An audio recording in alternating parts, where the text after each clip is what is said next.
Universidad del Cauca, 194 años. Con liderazgo y sentido social, a través de la innovación y el emprendimiento, nos acercamos al Bicentenario. Hoy somos una institución que se posiciona en la construcción de una sociedad equitativa y justa, con la formación de profesionales íntegros, éticos y solidarios. Universidad del Cauca, 194 años. Hello, everyone. Welcome to this webinar online. It is our first experience sharing with you this space, but we are very, very happy that you are joining us in this afternoon.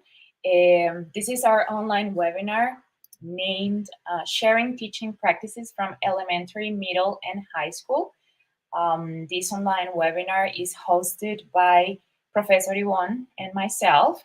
We are really excited that you could attend this time because this is a space that we wanted to create for our students because we wanted to have different types of feedback from other teachers that are working around the world, and especially because they are part of the alumni from the Modern Languages Department. So I want to introduce our invited speakers in this afternoon. We have Diana Perafan. She's currently living in Karlstad, Sweden. Okay, she's a teacher in an international English school from 7th to 9th grade. Okay. We also have teacher Andrea Hurtado. She is currently living in Asheville in the United States. She's a kindergarten teacher at Ivory's Creek Elementary School. And we also have teacher David Martinez, and he's working right now in France. Okay, so as you can see, we have all different perspectives on this webinar, and our final guest, she's Kristen Bielerman. She was part from the Fulbright program. She was working here in Popayán for around a year, and she's going to share with us a bunch of experiences and some tips so we can have like a contrast between the international educational system and how we work here in Colombia. Okay, so guys, we would like to start with Andrea. Yes, she's going, like every participant is going to have around 30 to 40 minutes to do their presentation. And then we have a space for the questions, okay? So remember to just leave your questions in the comments, and Professor Yvonne and myself, we're going to read the questions once the speaker has finished, okay? So we don't get distracted with the questions. Just leave your questions there and just try to get the most of it, okay? So let's welcome Professor Andrea.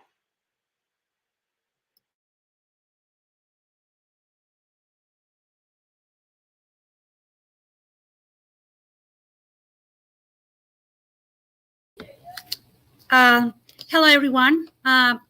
Thank you so much for inviting me on this webinar and just for sharing our teaching experiences. Well, I just want to share my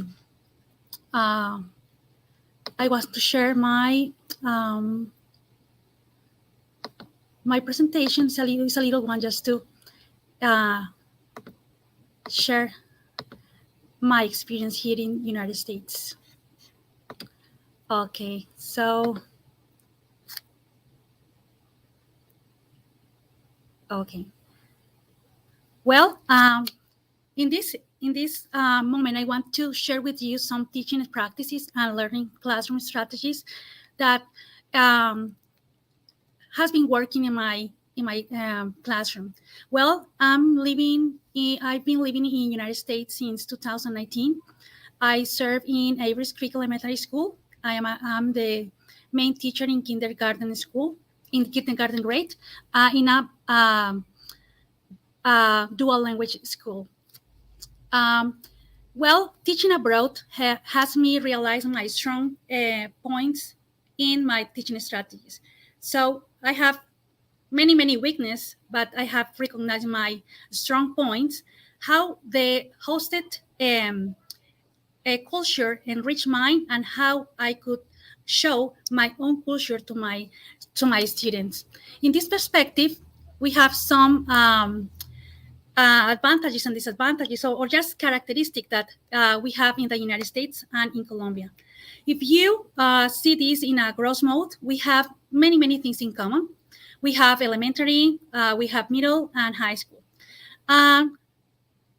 But especially in the United States, we have homeschooling, where parents could be their child's teacher, and they have to pass the national exams to get each grade. But but we don't have in Colombia, so it doesn't exist there.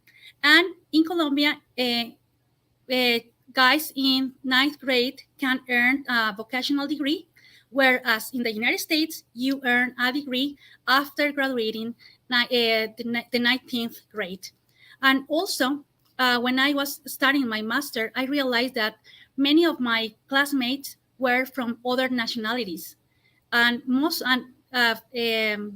from Chile or Spain or other countries, but few of those were from United States. And I don't know why, but when kiddos finish their high school, they prefer to get a job instead to go to the university. And in Colombia, it's opposite. Parents and children want to go to the university to get a career. Well, another things that I could notice here, it's the classrooms and routines. In Colombia, most of classes are set up in a rows, and the teacher lecturing at the front of the class. In the United States, they encourage small groups activities, and so every single performance levels are warm welcome, because we have different groups with different kind of activities, taking into account the different kinds of intelligence that the neurological scientists propose for the little ones. And I have a small group when I could perform intervention, and I'm going to talk a little bit more later. The other one is technology. Well, technology is used throughout the learning day in the classroom. Each class has an iPad. It can be used as whole group or small groups, depend of the instruction. They have iPads, and iPads have educational apps that strengthen our student skills. And in Colombia, it's not used as much as we have here in Colombia, or they use more than instead notebooks or reading books or something like this. It could be an advantage, or it could be a disadvantage too. In the United States, we don't have notebooks. We use these kind of materials where kiddos can write with a dry marker and erased. This year we have a new curriculum, and we have a book just for starting letters, coloring, and something like this, just to trace. And I think it's really good, the education that we have in Colombia in that file, because it is said that writing is not natural. So if kiddos use their own hand to write and just mass correct by themselves, instead a computer could correct for you. What else? So one of the things that catch my attention here is the data. We attend data or 3 exams. So it's the beginning of the year, middle of the year, and at the end of the year. And according to those scores, they have well below benchmark, at benchmark, and above benchmark. And according to this, I organized the small groups that you already saw on the picture. And in that way, I could give what my students need. So I start from their needs to dig on phonics or in other classroom routine. We have our long routine. If you have, there are short times and many subjects. But the most important thing just for our meeting is just to talk about Hegarty and lectoescritura, which is the base on phonics or phonemical awareness, and Caminos, which is the reading of those. We are going to explain. I belong in a dual language program. So the dual language program, it's a program which fosters bilingualism, biliteracy, and enhance awareness of linguistic and cultural awareness. And we have a print in our school, and it's the virtual cultural exchange program. In that way, I offer kiddos real situations to practice the target language. So we have a virtual pen pals with Colombia, with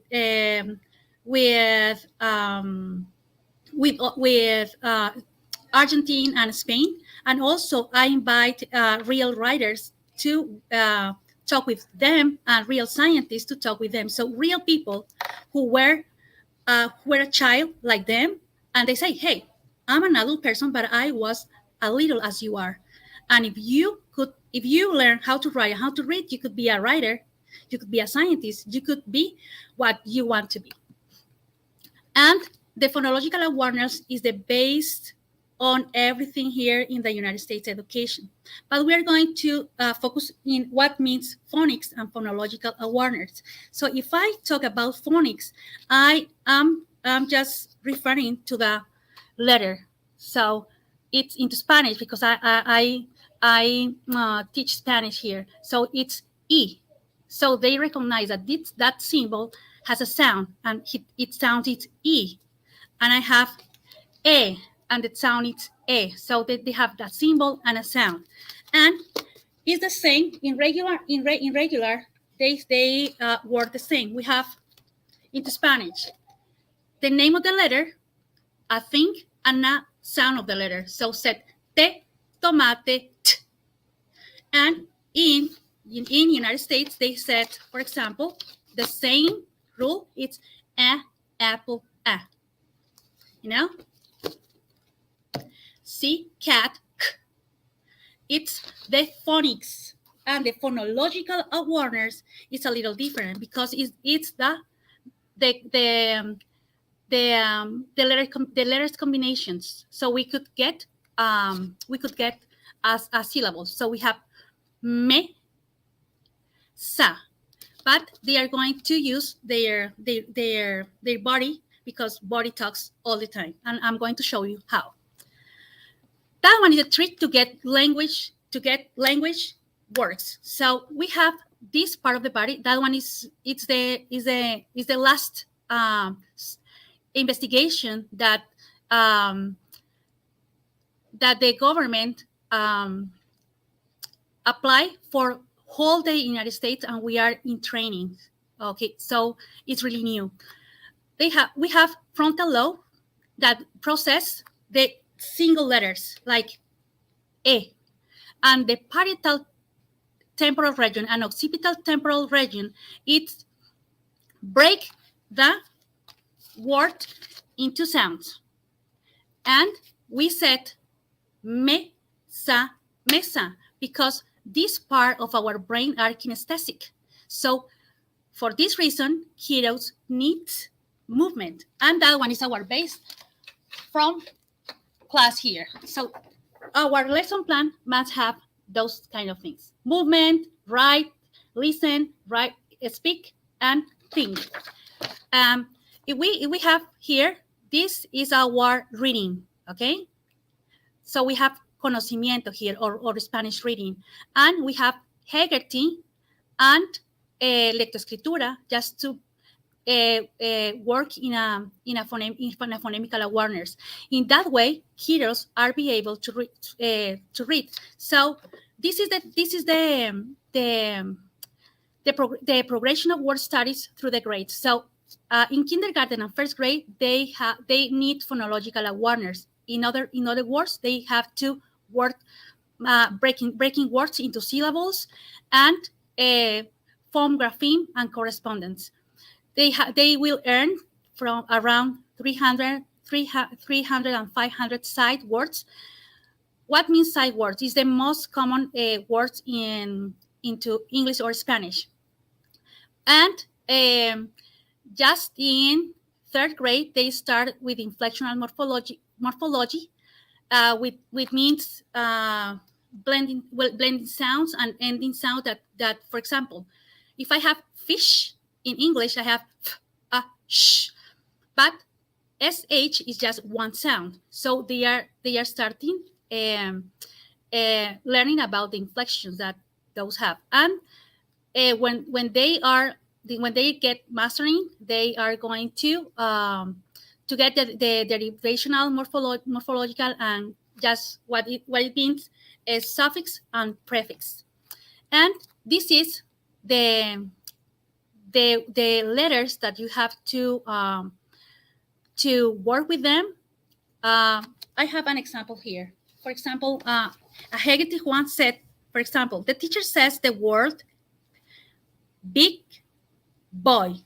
So the students repeat two words and isolate the onset or the beginning sound. Said big boy. They have to say b, and they say fun, fast. So it's rhyme or not, or doesn't rhyme. And just not only from the grammar formation, but also its sound. Is what I'm taking into account here. There are many steps to work from vocabulary. So in that way, it could be memorization or repetition, but it really works because they have phonological awareness. So they conscious that a word has spaces. Like here, if I said k, t, like this, cat, I said I have space to put it on here. K, t, but also they have manipulatives to recognize that there are three symbols. So they put it on. When I said k, they cover this spot. When I said they cover this spot and they cover that spot. So in that way, they will be able to write the letter cat. And if you notice, we already start with CVC words, consonant, vowel, consonant. And also, we have a part of this phonological awareness that give us the opportunity to break words into syllables. Into Spanish, for example, yesterday we learned letter E or E in Spanish, and I'm just to teach them how to write the letter, and I use the capital letter to write names and the lowercase to write animals or things. And they realize with the practice every day the use of those, and they are learning proper and common nouns without saying that those are proper and common nouns. And at the end, with this movement like mesa, they will be able to break in syllables. Also, we have sentence in syllables. We have this example. This is an exam. We have blocks. We already worked in class with blocks, counting how many words does a sentence have. But also when they have here I said, mi casa. And they need to repeat, mi casa. So 2 words. And in that case, they are introducing to write sentences. Well, the dual language program has Amplify Caminos. This is the first year that we are going to use them. It is an academic interactive read alouds, and it has an authentic literature development. And if you notice, the regular English classes and now the dual language reading program had the same book, just translated, and all the readings has the correspondence book or story into Spanish. One of those things that I love from here is that it introduced academic language, like into Spanish pupila, like iris, and something like that. And every single lesson are related to a reading. So yesterday we were learning about bibliography, and we captured the Helen Keller life. So we are going to start. Did you remember that yesterday we were talking about Helen? Remember that she was blind and bit too?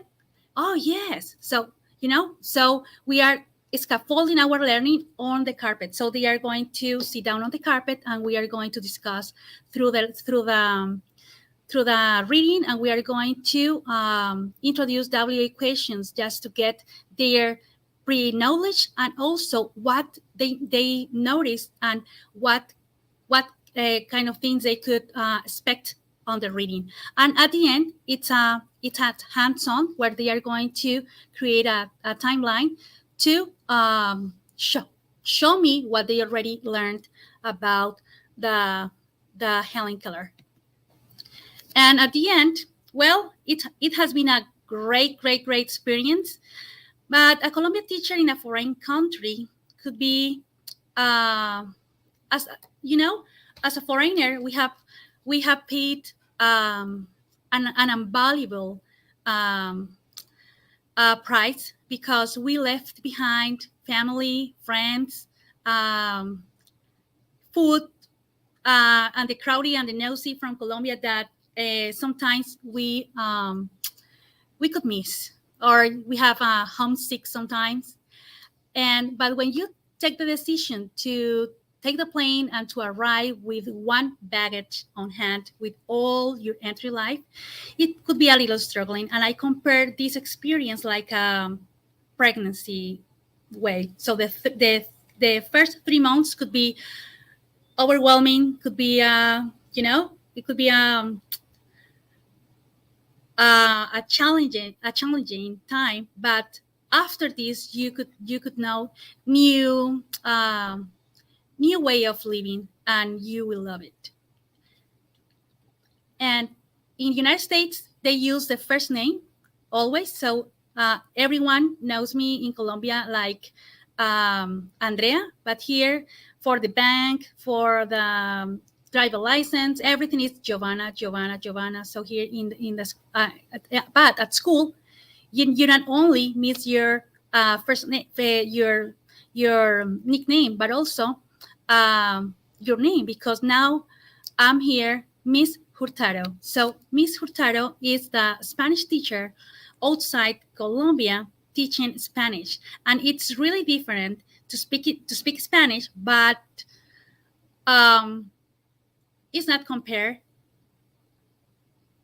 to teaching it, because you can talk, you can know how to say something, the vocabulary, but sometimes you need the grammatical rules to explain your students, and it could be tricky. In kindergarten is not a huge rock, but in other grades could be struggling. Well, the advantage is that you could meet Latin American people with the same language, but with different cultural heritage. And we can meet many great people from America, and you need to be flexible to learn because everything is new here. And the last part is that the most amazing thing it's about teaching is my students. I love interacting with them. I love learning from them because some days, oh, teacher, I have a goggling fit. So, okay, so put it out. And also, I love helping them understand the content and love them when they see connection between what they have learning. And it's an experience that worth it. Thank you so much. If you have any questions, I'm here. Thanks to you, Andrea. Thank you for sharing such a huge experience you're living right now. We are very proud to have you there because we have had you as a coworker, but also you are part of the alumni from the English department program. So thank you so much for sharing. I know that, like you were mentioning before, this could be a very overwhelming experience at first, right? Because there are a bunch of new things compared to the educational system that we have in Colombia, as you were mentioning on the details that you presented. So thank you for that. Now, we have some questions. So we're going to start like one by one, and we're going to give you the time to answer. So you don't pile up on the questions, okay? So we have the first one, and this comes from Professor Carmelina. She asked, she says, you said, Professor Andrea, you said you don't use any textbooks in your classes. How challenging have you found it to teach Spanish as a foreign language with no textbooks? Well, I don't think that don't have notebooks, it's a barrier. It has been an opportunity to learn how kiddos could play while they're learning. As you notice, I show those kind of things. This is a phonological awareness exercise where they cover each spaces with the sound that they already listened to me. So if I said k, they are going to put it on this. So that one is, I'm doing it in English because it will be useful for you in your professional strategies. So I said k, so they are going to choose this. They are going to choose this. T, cat. They already have cat. They don't use any paper, and also they use manipulative because as I already explained, our brain has a kinesthetic part, so they need movement and they need manipulatives. So I said k. How many sounds? 1, 2,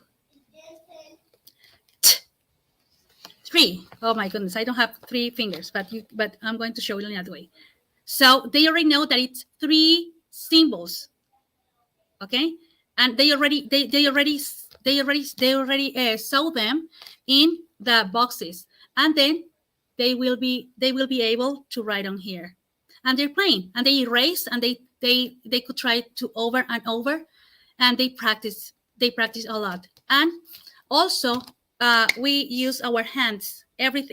Body talks. It's our motto here. So I said into Spanish, when I break syllables, or English, I have some examples here. Okay, for example, I said absent. Absent. I said whisper. Whisper.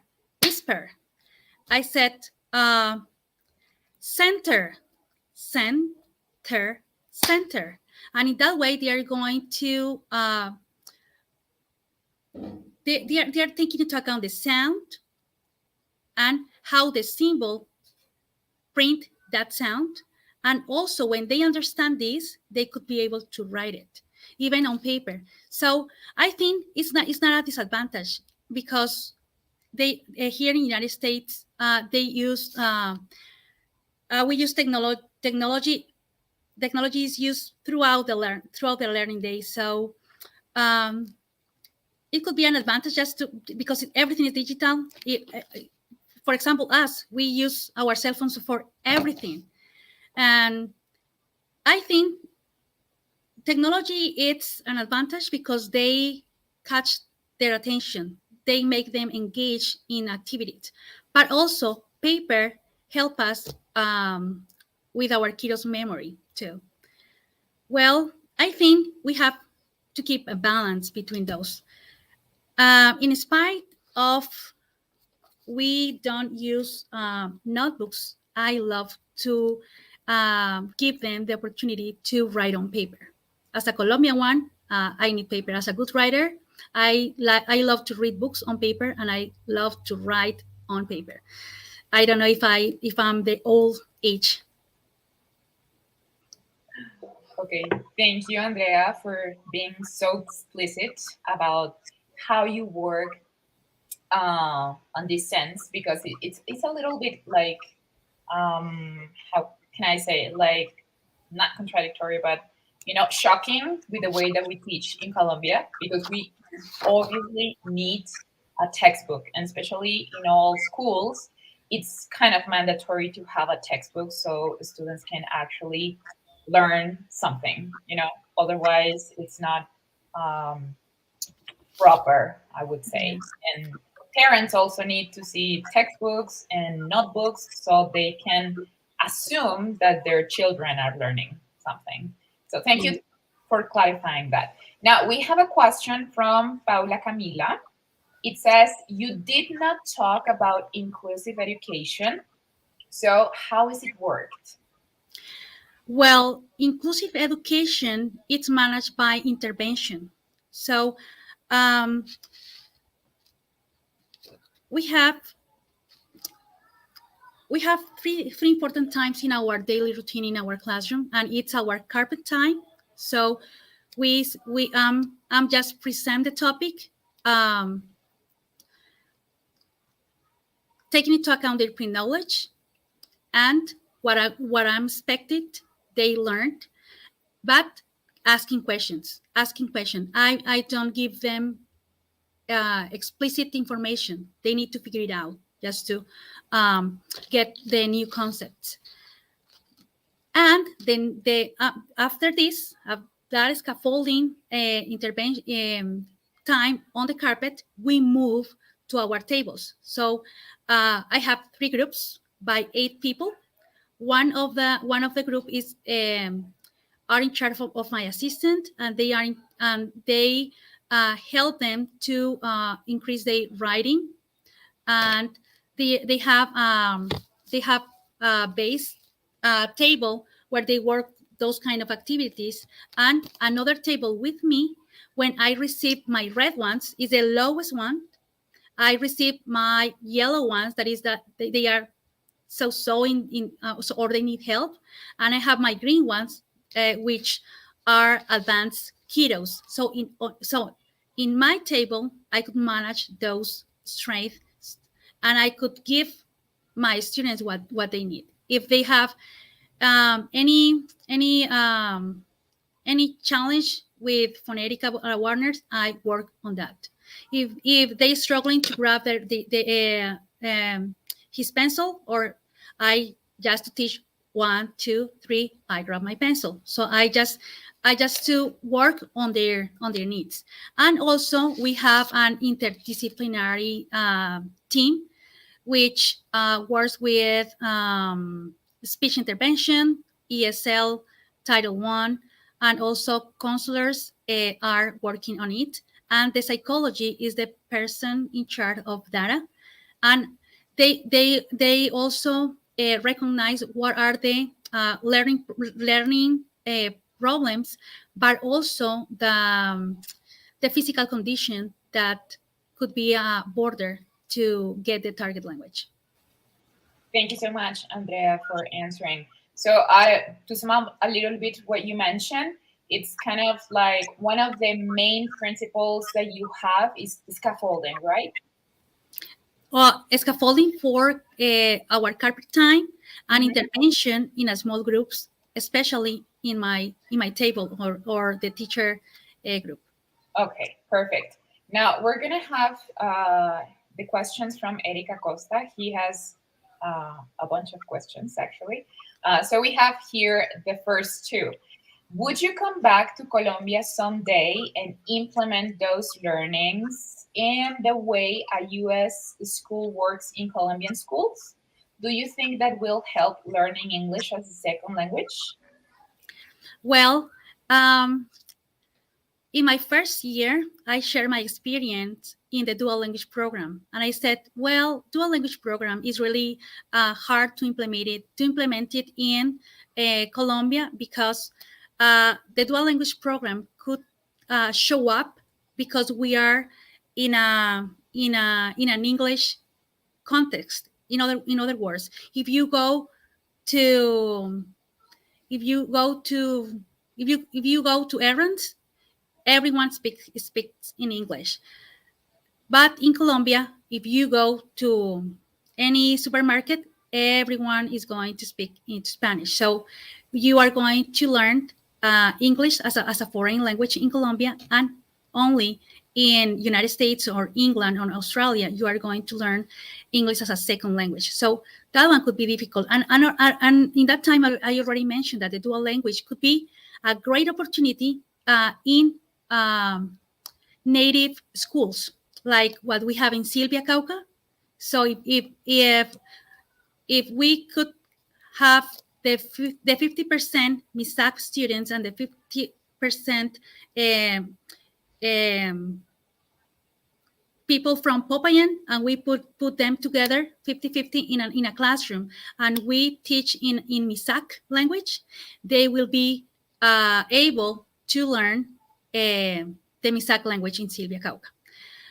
However, after my master, I deep in my school about ESL program, and the ESL is English learners as a second language. So they have those kind of activities, and they have a bunch of words made of linguistics and teachers from American schools, and they have the specific words that our brain needs to work just to get their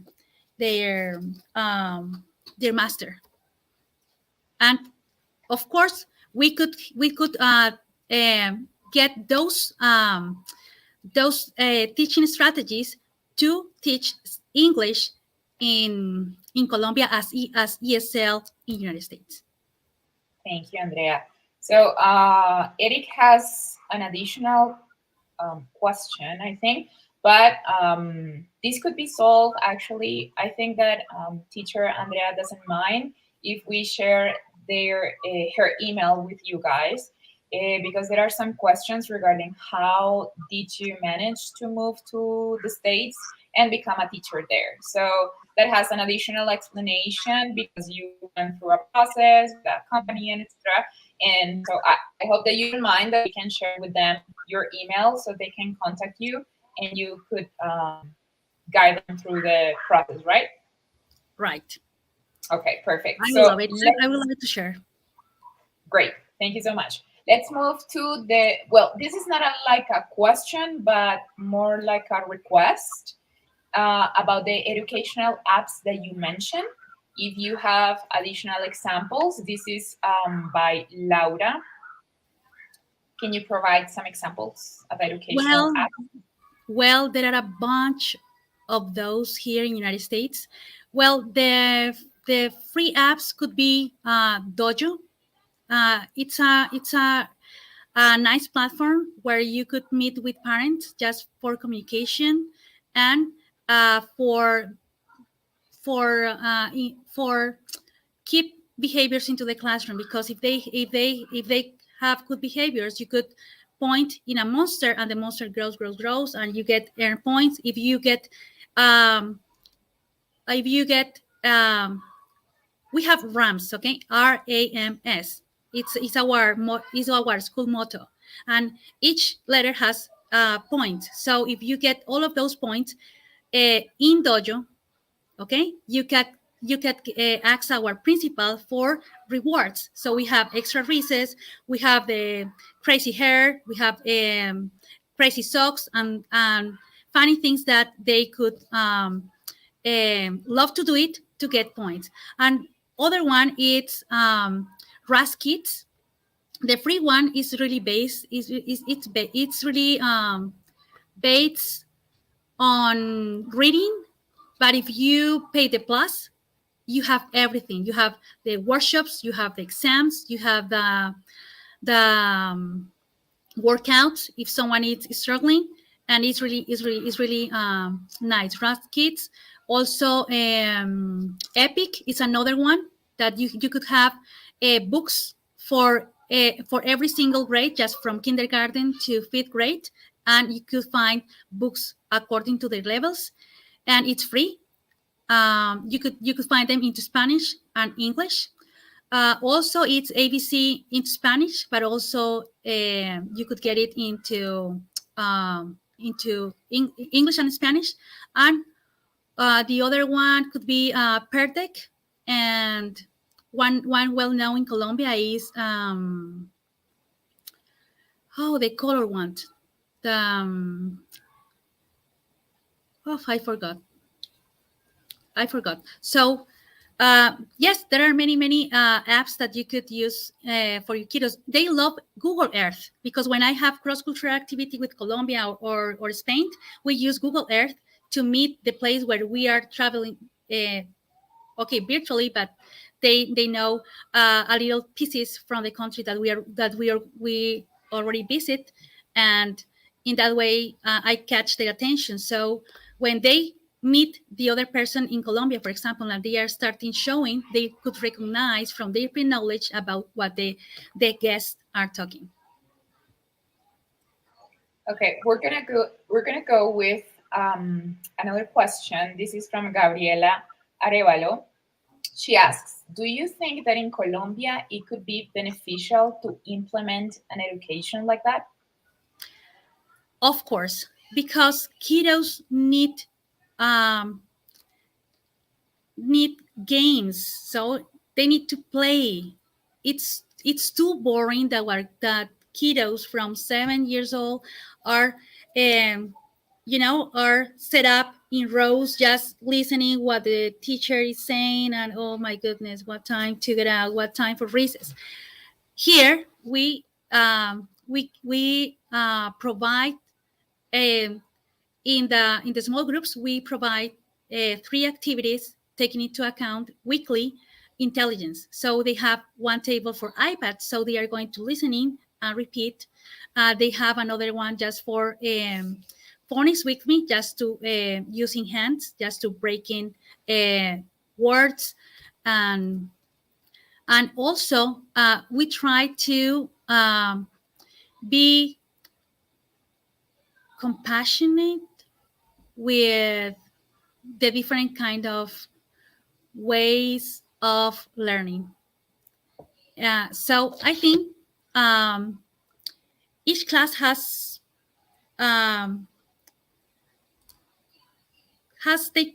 we have groups, and inside the groups we have subgroups. As a teacher, as a teacher, we could recognize those kind of things. And the first thing that you have to do is just grouping by intelligence, by their grade of performance, and in that way it will be an empathic way of teaching. Great, Andrea, thank you. So we have another question. We're about to finish our round of questions here, but we have a question from Andres Apraez, and it says, do you think that education in the future will depend a lot on technology and the way we use it? And couldn't that have a negative effect? Well, I want to say that, but I started training, so I just study the few part of those, and that one is letters. And Until I have been reading, I could realize that it could be our future, and it could be a problem because will depend on a machine, and sometimes we spend a lot of time on cell phones, and even I could mention that 20 years ago you could memorize more than 10 cell phone numbers, but now you need a machine to remind you those numbers. And if this could happen with the daily life, I couldn't imagine what happened on education if everyone have iPads, if everyone has iPads, and just Grammarly is going to correct everything what you are writing, or I don't know. I'm in the old data. Okay, Andrea, thank you so much for answering.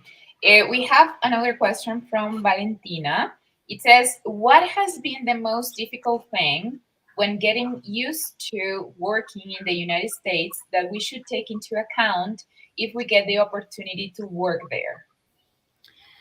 Well, as I already mentioned, the first months or the first 6 weeks are the worst ones, because your coach said, okay, you are going to use.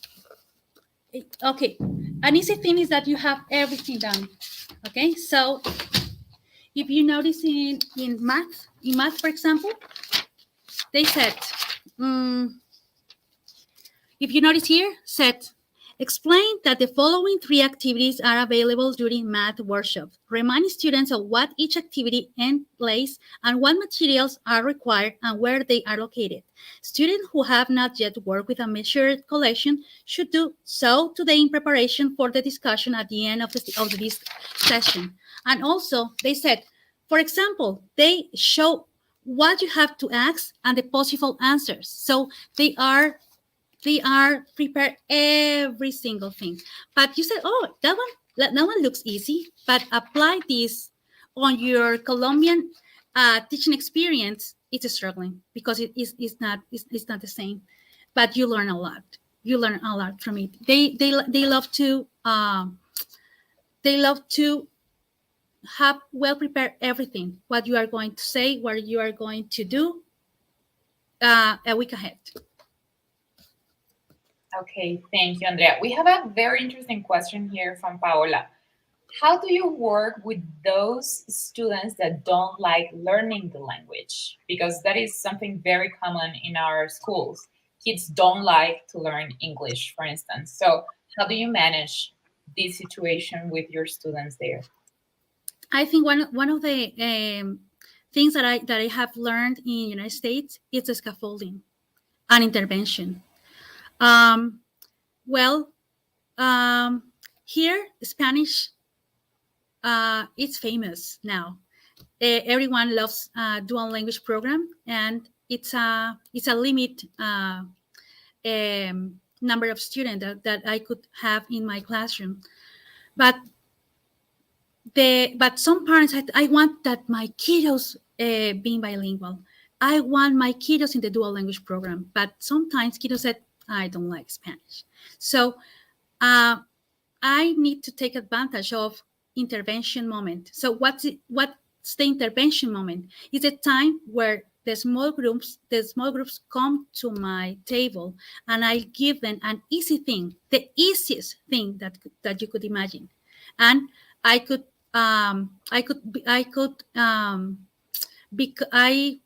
asked him to be the mini teacher, so he's my helper. So please hand it out those. Please, I need a marker, so bring me the marker. So just you are important for me. Is the first thing is you need to work with emotional. You're important in my classroom. Spanish is easy. And when they believe that Spanish it's easy, I'm going to scaffolding the grade of mastering. Great. Thank you so much for those tips, Andrea. That pretty much answers Professor Carmelina's question, because it's like, how do your students see Spanish learning and do they like it? So you're kind of answering that as well. We have another question from Valeria, and according to the things that you have explained, the different processes that you go through, the difficulties that you had at the beginning, and all of this huge experience that you have so far, how do you overcome your weakness on teaching? Well, studying, I think, is the only way.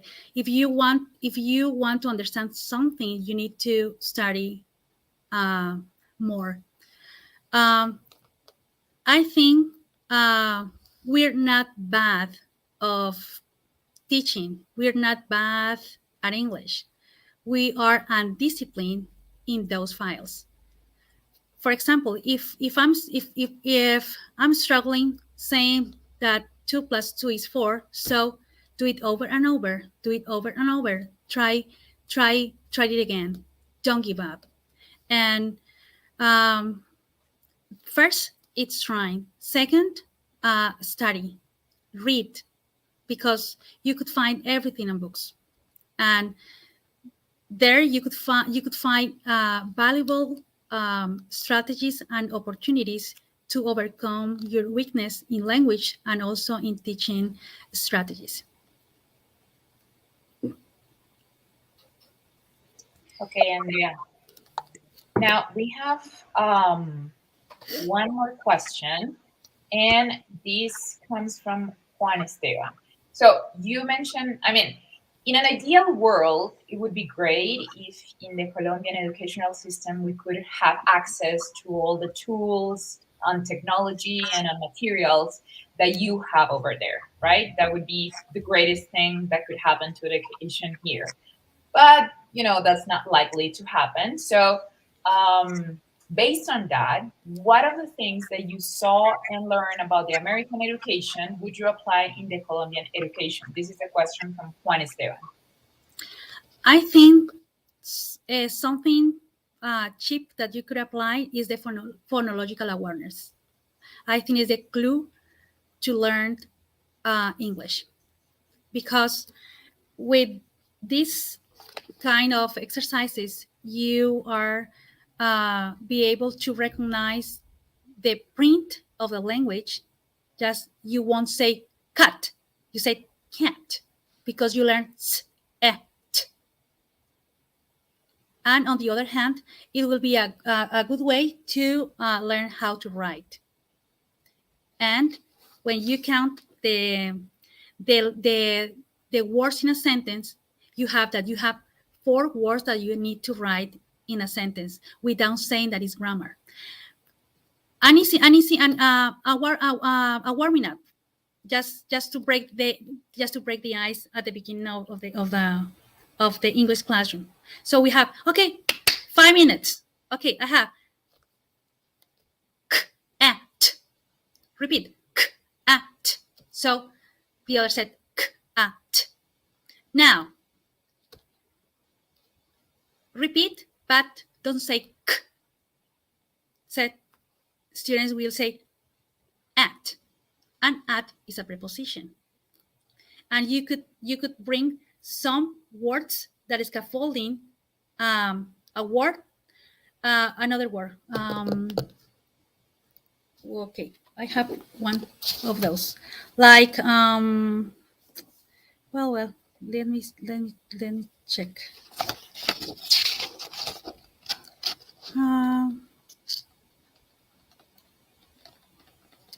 Okay, I don't have. Let me see.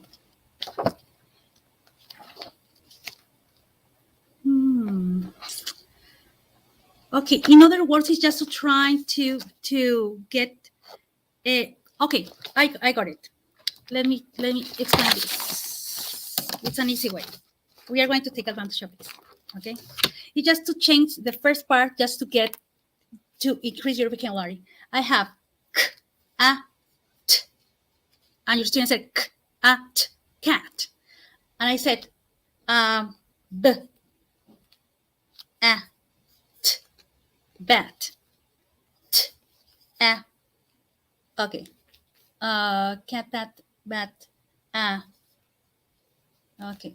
Okay, another words. It just to use this at, cat, bat. For example, the other one, you could say it, map, and you could change cap, cap. So you are working in the ending sounds, app, map, cap. So you in that way you increase your vocabulary in an easy way using consonant, vowel, consonants at the beginning. When your students are mastering in those, you could work with syllables, and it will be take just 5 or 10 minutes in your English class, and it could be a routine in your first time on your English class. You could start with this, just with fish, e, sh, and you are going to teach them that sh is just one sound. Okay, Andrea, we really, really appreciate the time that you took to be with us today, for sharing all your experience in these years that you have been living in the US and having worked as a Spanish teacher over there. So we really thank you for that. We have a lot of questions actually from our students, but unfortunately the time is not that long, and we have other speakers to come. So thank you so much, Andrea. Again, we hope to have you here again, sharing everything, all this knowledge that you have. We really appreciate your help this time. Okay, thank you so much. Thank you, and if you have any questions, just email me, and I'm really like to write you back. Thank you so much. So we're gonna share your email with our students, Okay. so they can. No problem. Yeah. Okay. Okay. Thank you so much. Okay. Have a good one. Bye, guys. See you next time. Bye-bye. Well, guys, to continue, we have our second guest. She's Diana Perafan. She's an alumni as well from the Modern Languages Department.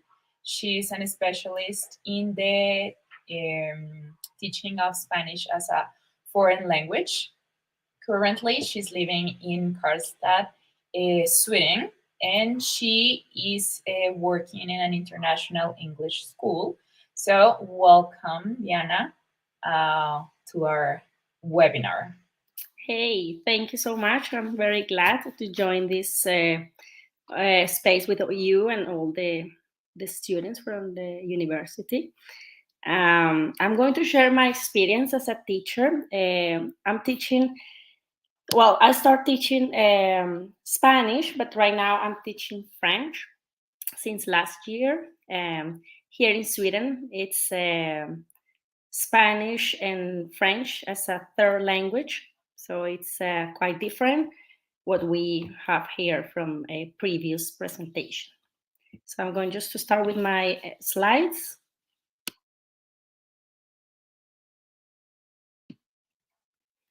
Okay, so as I said before, Spanish and French teacher in the middle school in Sweden. I have been working here for 4 years right now, since 2018. And my voice is a little bit affected right now, so sorry for that voice. I'm trying to do my best. Well, year 7, 8, and 9 are considered as a middle school here in Sweden. Education system in Sweden. Advantage and disadvantage of this. It's very opposite what we have listened before in the United States. Why? We have a flexible curriculum.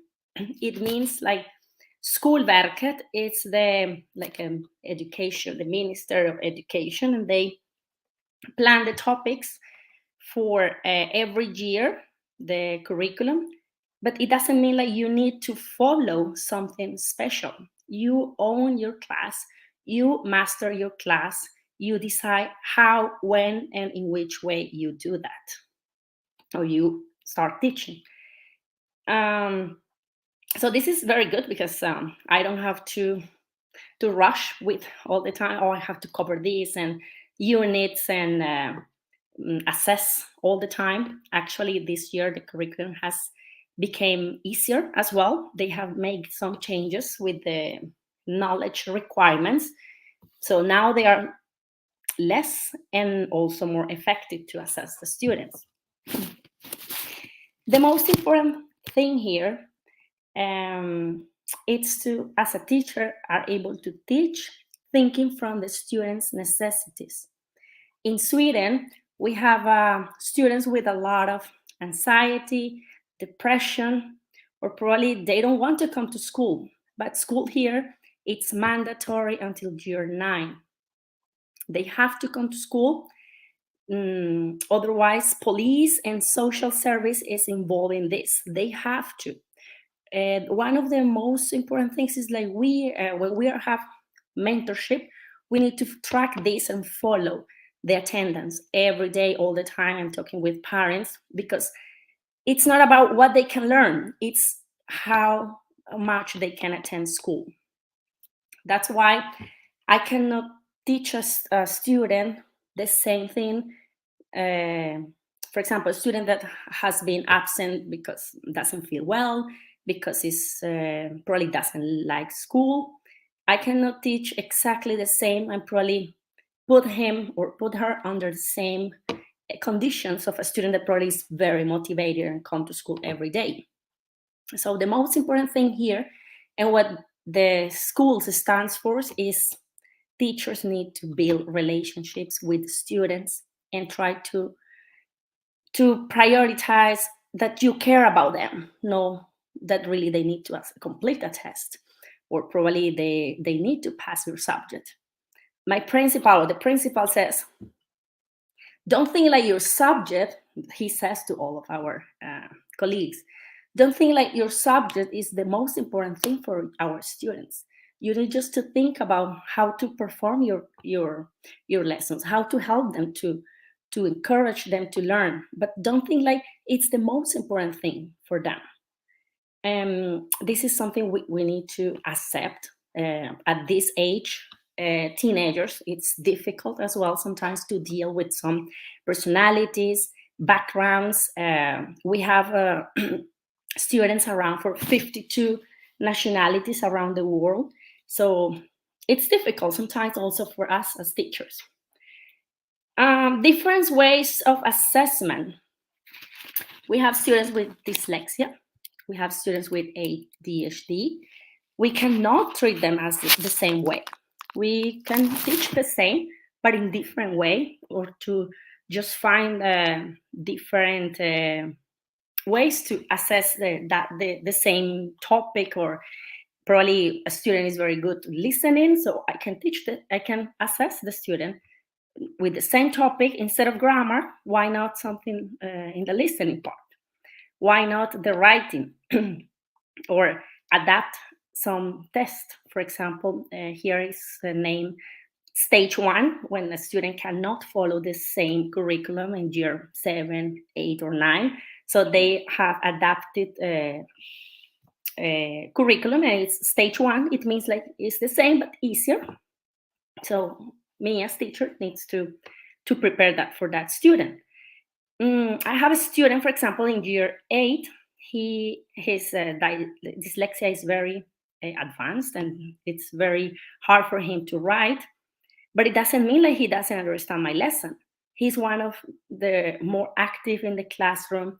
He likes to, at least to try to complete. He also says, I hope that you understand what I have written. Of course, I didn't, but I want to keep him motivated in my lesson. Say, yeah, of course, I'm just going to try to do my best. But then here in Sweden, all the students have computers. So the easy way is just, okay, I have opened a document for you through our Google Classroom. You can just type what you think, or you can complete your test through our Google Classroom, for example, that document. And that allowed me to read what he wants to express. He started for homeworks, he does listening checkpoints, he does everything. But he has dyslexia, but it doesn't mean that he's not a good student and he cannot reach a higher grade. So this is a good thing from Sweden. Like, everyone has the same opportunity. It's just to find a way to assess that person. And probably that side, no very good side of this system, is like, if you don't have a good relationship with the student, they can mess your lesson. They just can't talk to you without any respect, because here in Sweden, teachers doesn't mean they have more power than students. So they don't even say to you, Miss or Mister. They just call you by your name, because you are not you are a guide, but you are no more than them. Long-term goals, it means like I can be in chapter 3 from my book, for example, but I still have a student in chapter 1. Okay, but if he passes this chapter, if he shows motivation, understanding, I have to be able to pass this student, or to help. Here in Sweden, the core subjects are math, Swedish, English, and science. But if they're in year 7 and they fail math, they fail French or even Spanish, it doesn't mean that they don't pass to year 8. They continue, because this is just a learning process. And then when they are in year 9, they have to get good grades, because it's grades in year 9 that help them to pass to high school. So it can be year 7, very bad student, year 8, the same, but you cannot punish the students. They need to learn during the process. And at the end, it works. Failing doesn't mean just to get behind. They cannot just fail and say, no, it's because I didn't pass Spanish or French or math. No, always there is an opportunity to pass. The Colombian and Swedish education system. Easy. We are educated in Colombia to compete, to be better than others, to all the time to study more, because we need to get better jobs. We need to get better salaries. You need to study. Math is important, because otherwise you probably cannot become anyone in that country. In Sweden, it's a balance. You don't need to be good at math. You don't need to be good at languages. You just need to find, if you like music, there is a high school probably focusing music. I have students that don't like any subject at all. But when they are in high school, they like football, they like skiing. So they go to those high schools, just focus on sports, focus on probably they want to become an electrician or a carpenter. Okay, that's fine. And it doesn't mean like you're going to have a bad or miserable life. No, they make a profession of what they like. So competition is not a way to educate here in Sweden. There are good students. There are competitive students as well. They get the higher scores, and they have the chance to go to universities, but universities are open for everyone. It's not just the good or the higher the the ones that get the higher grades that can access to university. Always there are programs, probably, those ones that doesn't like to go to study math or science. Okay, but you can go to school. You can find how to learn how to work with wood, for example, if you want to become an electrician. So it's about to find the balance and not to judge. So it's something like I have learned here, because in my previous years of teaching here, it was like, okay, you didn't pass this test. It means like now you're failing. You cannot mention like a fail, like you're failing. No, you always have to say like you need to complete certain things, you need to improve or go home. So it's like a work between parents, students, and teachers. Sometimes it can be harder as well because there are a lot of lack of motivation for to learn a third language. They most of the time say, like, I don't need French, I don't need Spanish. But once they graduate from year 9, they realize that it gets extra points with the Spanish and the French points they get in year 9. So they can get higher points and get access to the high school they prefer. Practices in the classroom. My best practices in the classroom is to learn to listen to students' necessities. There are students that already speak 3-4 languages, and to learn Spanish and French probably it's not the thing they really want to. So how to encourage them to just build that relationship and just start making the basics, helping them to reach the goals in the easiest way, but they feel also they are learning. So when they can reach the E level, because here in Sweden we use the letters to grade, they feel okay, I'm okay with the E level. Sometimes I have students that say, I'm okay with the E level, to just tell me what I need to do for the E level.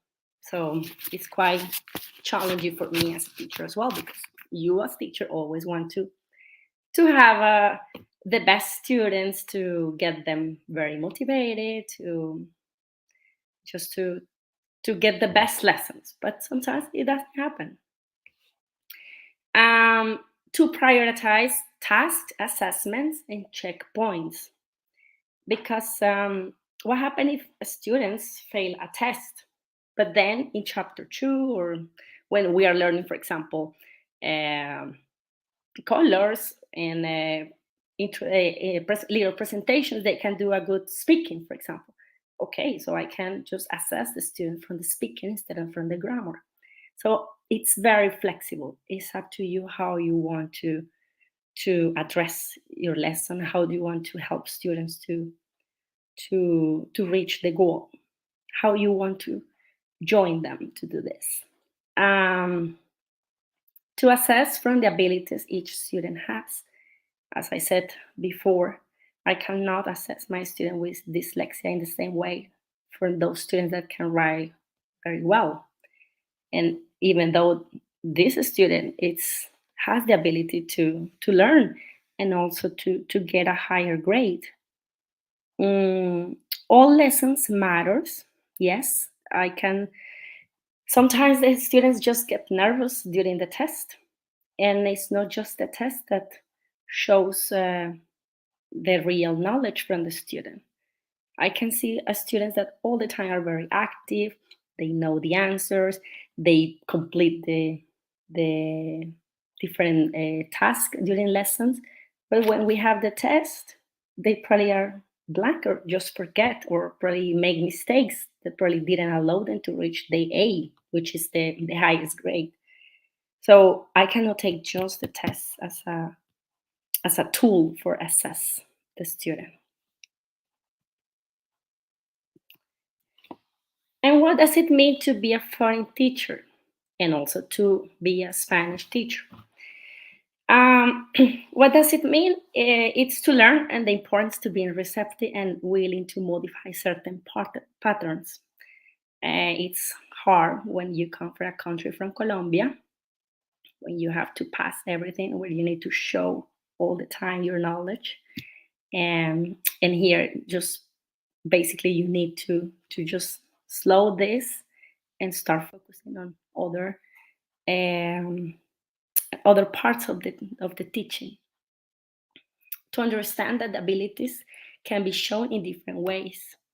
In the classroom, it's very important to find these students that probably all the time you don't see them, but they are learning. So how to highlight them, or how to help them to show that knowledge. And assessment is not just a letter. an A doesn't guarantee that you are the best.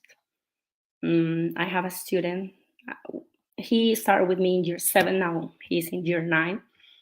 And just the way I present all the topics, the way I told him to work, because he has dyslexia as well, has helped him to also get or be more involved in the lessons. He knows that I'm not going to assess him in the same way, but still he's important in my lesson. So now all the time I'm getting his documents online, because it's the way he can write, and is exactly the same answer a student from A level can give to me.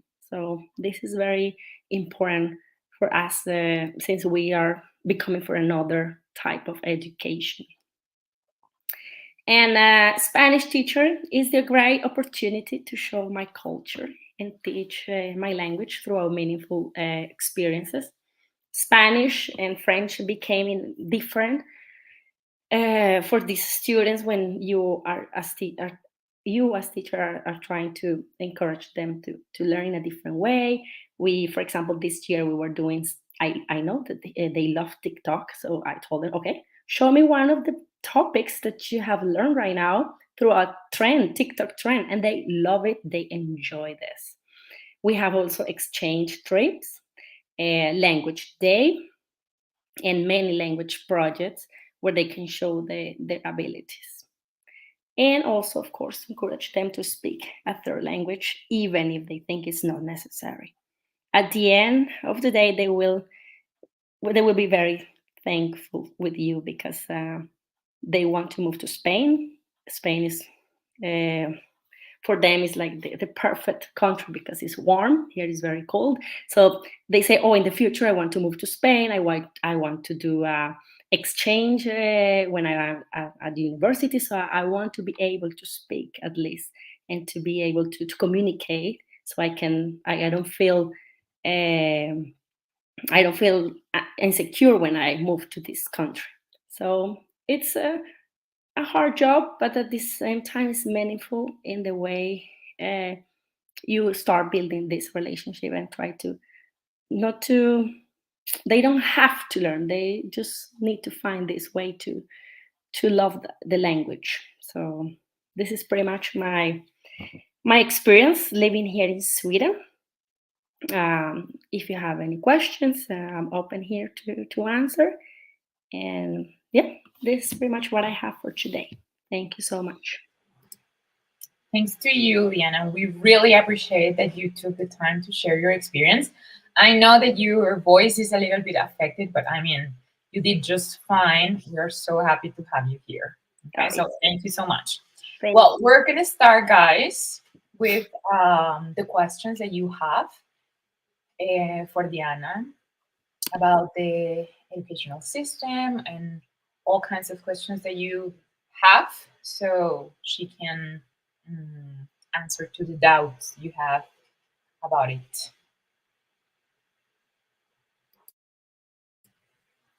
Let's give them a couple of minutes so they can write their questions, okay?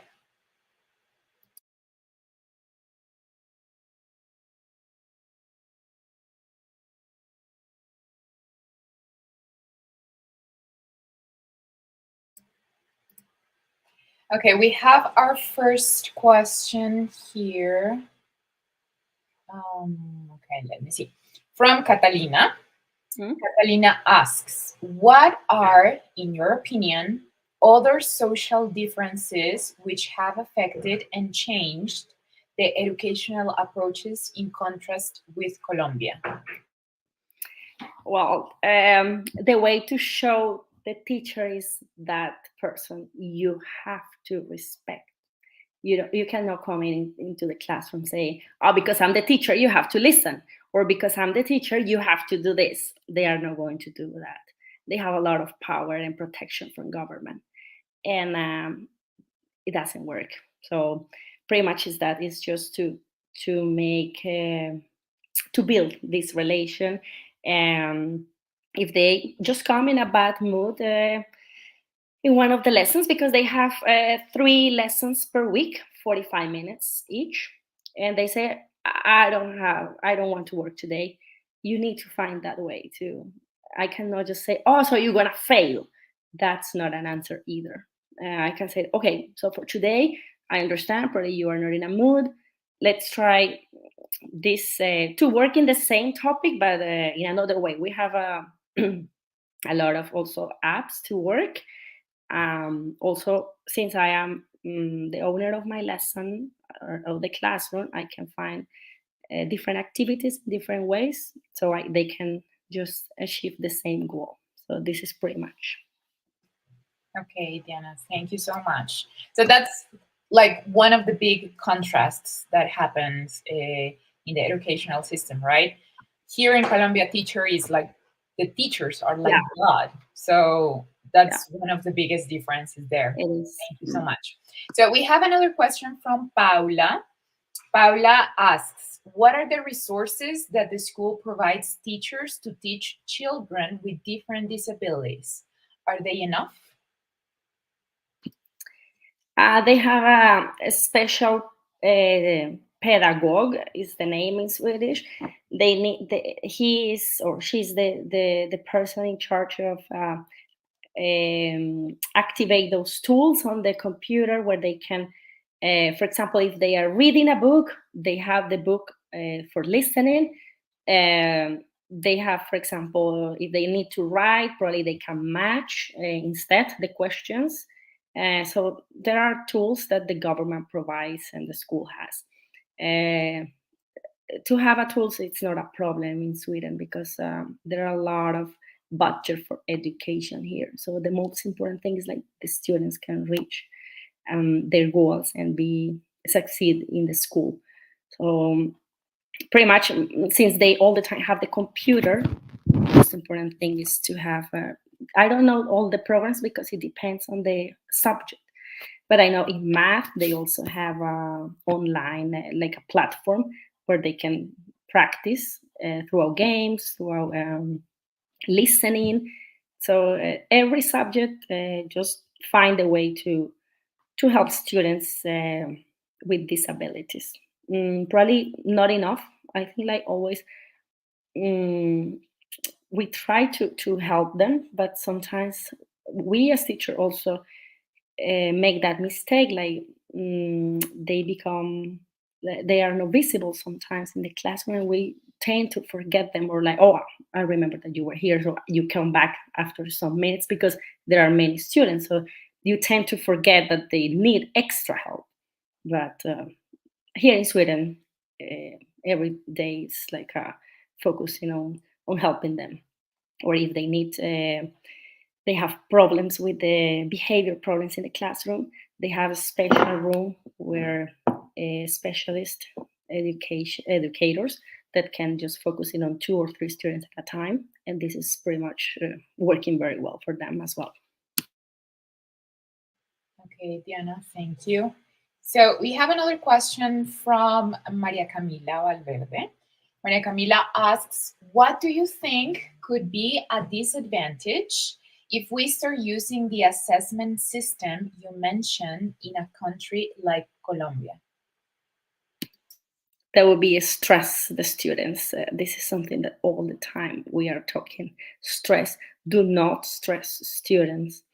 And even us. I think like if I take that this system from Colombia with the personalities we need to deal here, I also will become stressed and sick. I think it's not doesn't work like that. I think students need also to be more listen and understand, like you as teacher understand them instead of just being assessing all the time. So it doesn't work because we have many personalities, many nationalities in the schools, and the Swedish system is just to make school the place for them to just be happy, kind of like that, just to develop other skills.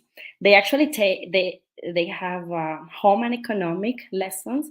They learn to have to do woodwork. and they have art lessons. So it's very like how to manage. For example, this test, the PISA test, they are very good on that because they know how to manage budget. They know about how interest in a bank, how to take a loan on the bank. So they learn more about this. I think it's quite different. So I think that would be overwhelming for teachers as well if I just put the Colombian system in the classroom here. Okay, yeah, a lot of big differences over there. Thank you, Diana. Now, we have a question from Jessica Vargas. This question is a little bit regarded to what we mentioned before in the way that the authority of the teacher is within the classroom.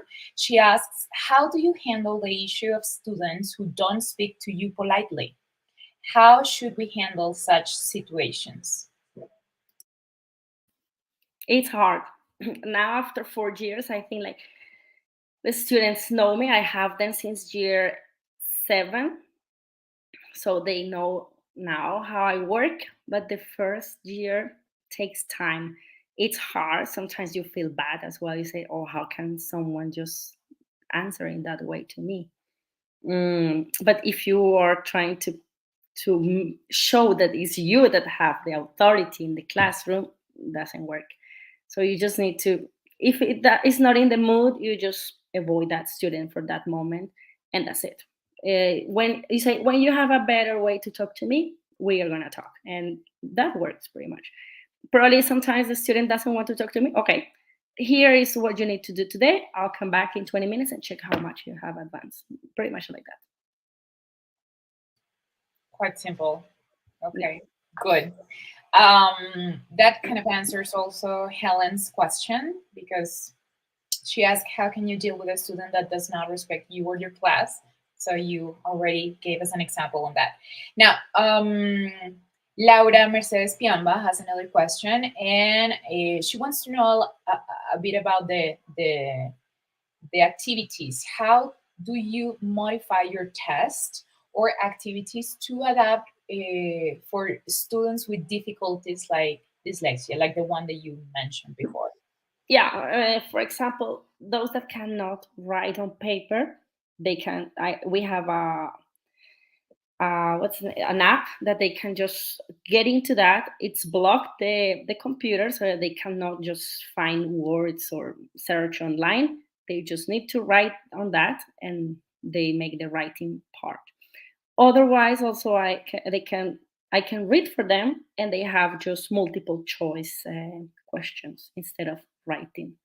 The books that we use, they have also online training, and there are different ways to train. So listening, repeating, transcript what you listen. So I use a lot of tools like that as well. Okay, thank you, Diana. So yeah, there are significant other tools that you can implement for their assessment, right? And for the activities they have to present. Yeah. Good. Now, you mentioned in the things that you share from your experience that there are some students who actually don't like to learn the language, right? And now, Andre Jasno has a question. It says, what are the strategies to encourage students to learn a language, even if they don't like it, according to the system you mentioned? Yeah. Even if they don't like, I said, let's make it easy. If you don't want to learn, you know that I cannot take away the subject for you, because they said, can I just take away Spanish? Can I just remove from my schedule? I said, we cannot do that. So make it easy. You just want to reach the E level. Let's make it happen. And they feel like, okay, I can do the E. So I said, okay, let's work for that E. And it's like an agreement. And they start, okay, they know that they are working for that E. And I said, when they are just developing in a good way, I say like, well, actually you can do more. What about that? No, it's fine for me. And it's okay. I don't have to deal with that. I don't have to encourage them to love the Spanish and French in a way that they don't care about that. And it's the system. Okay, you don't need to push them either. You want to reach the E? I'll work for that, and I prepare the material, and that's pretty much what we do as teachers. Good. Thank you, Diana. Now we have a kind of interesting question here from Daniela Johanna Bravo.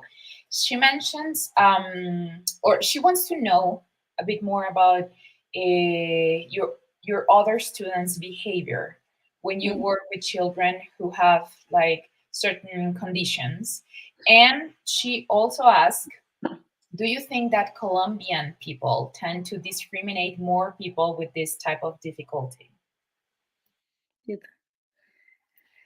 Not to discriminate, but we in Colombia just don't, the government doesn't pay attention to this. It's like everyone has the same abilities. It starts from everyone needs to learn the same, and I think we forget that there are many people that really cannot do it that way. So it's not discriminate, but forget that there are students that cannot read, cannot probably stay 45 minutes in the classroom in silent and just paying attention to you. My lesson, 20 minutes with a lot of attention. After that, I need to address them, to work in groups, to work in some links, because if I'm going to talk 45 minutes, I'm just going to lose them after 20 minutes. So it's just to work on this. And in Colombia, sometimes it's hard because you need to show results, but it doesn't matter how, you just need to show them. Thank you, Diana. Now we have a question from Professor Carmelina. She says, as a graduate from the Modern Languages program, what aspects from the teaching practice have contributed to your job and professional development? Yeah, when I was doing my practice in eighth, the practice, it was just to adapt I was working at the same time in a private school, and I had to go to the practice in a public school, and it was just adapted the material because the level of learning was different. The background of those kids were different, and I have kids as well. Like school, it's the way they escape from other situations. In Sweden, there are no private schools, so all of them are public. So I can teach to someone probably his or her dad is a doctor, or probably another one that his dad probably doesn't have a job, or is looking for asylum, or so it's the way I learned that is just to understand the situation, to assess the situation. So that's why it's good to go to the public schools and realize that not everything is perfect. Thank you so much for that comment. I mean, that kind of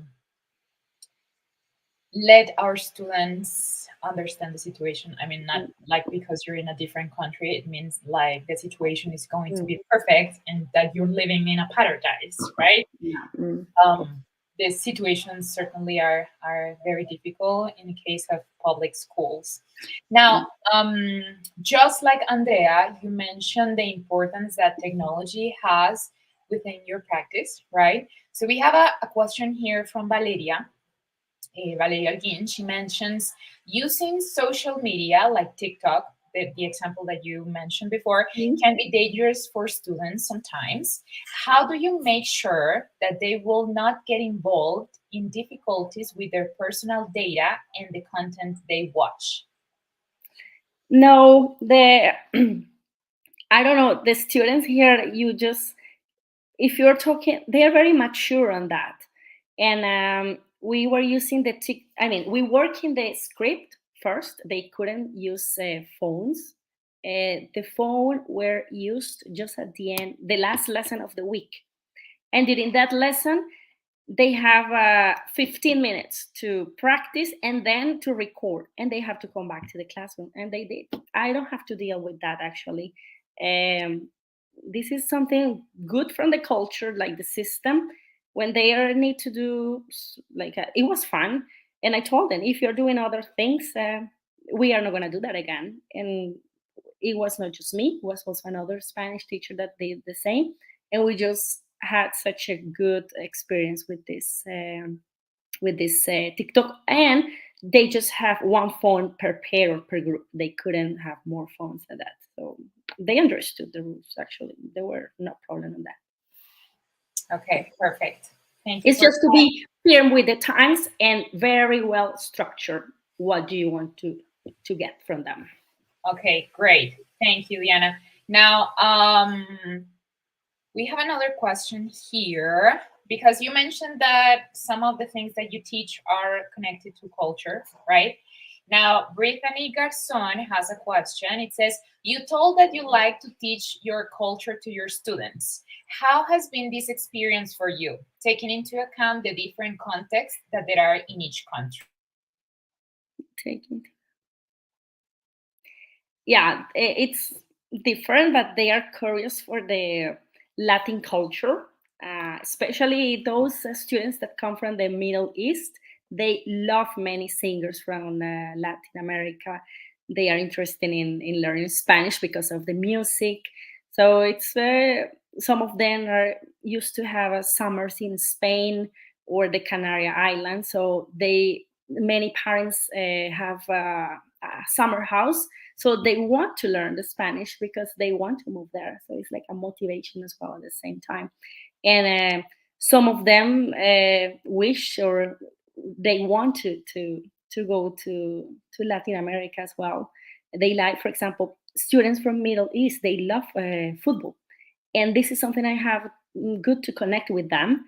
I have a student that is very good at playing that. She's in the female team, and she all the time talks about this, and she knows some football players. So we just sit down during lunchtime and we talk about this, and it has helped me to also, as I said before, building the relation, because she is not interested in language at all.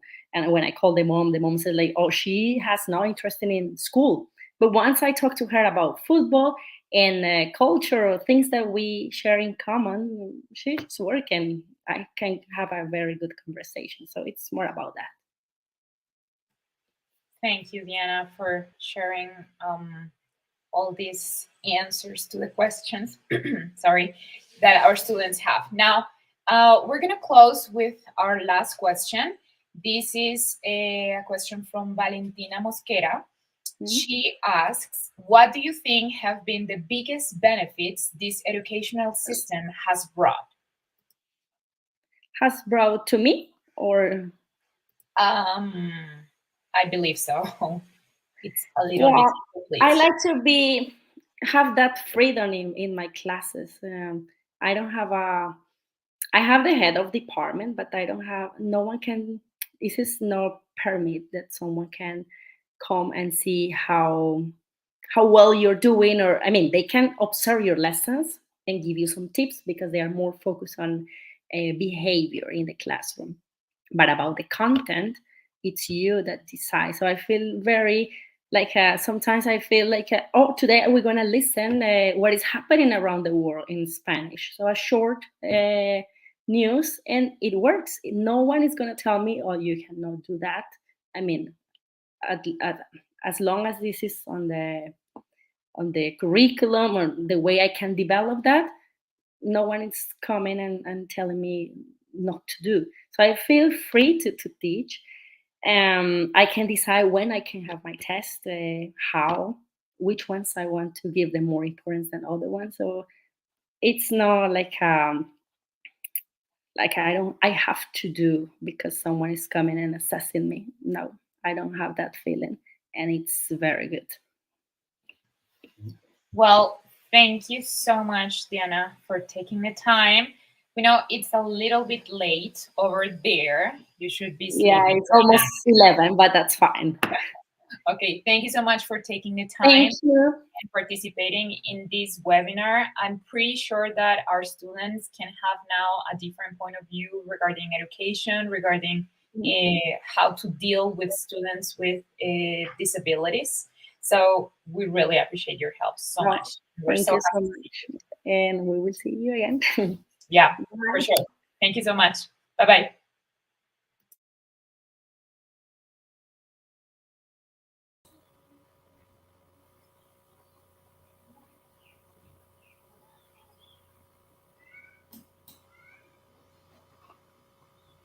Bonjour à tous, bienvenue.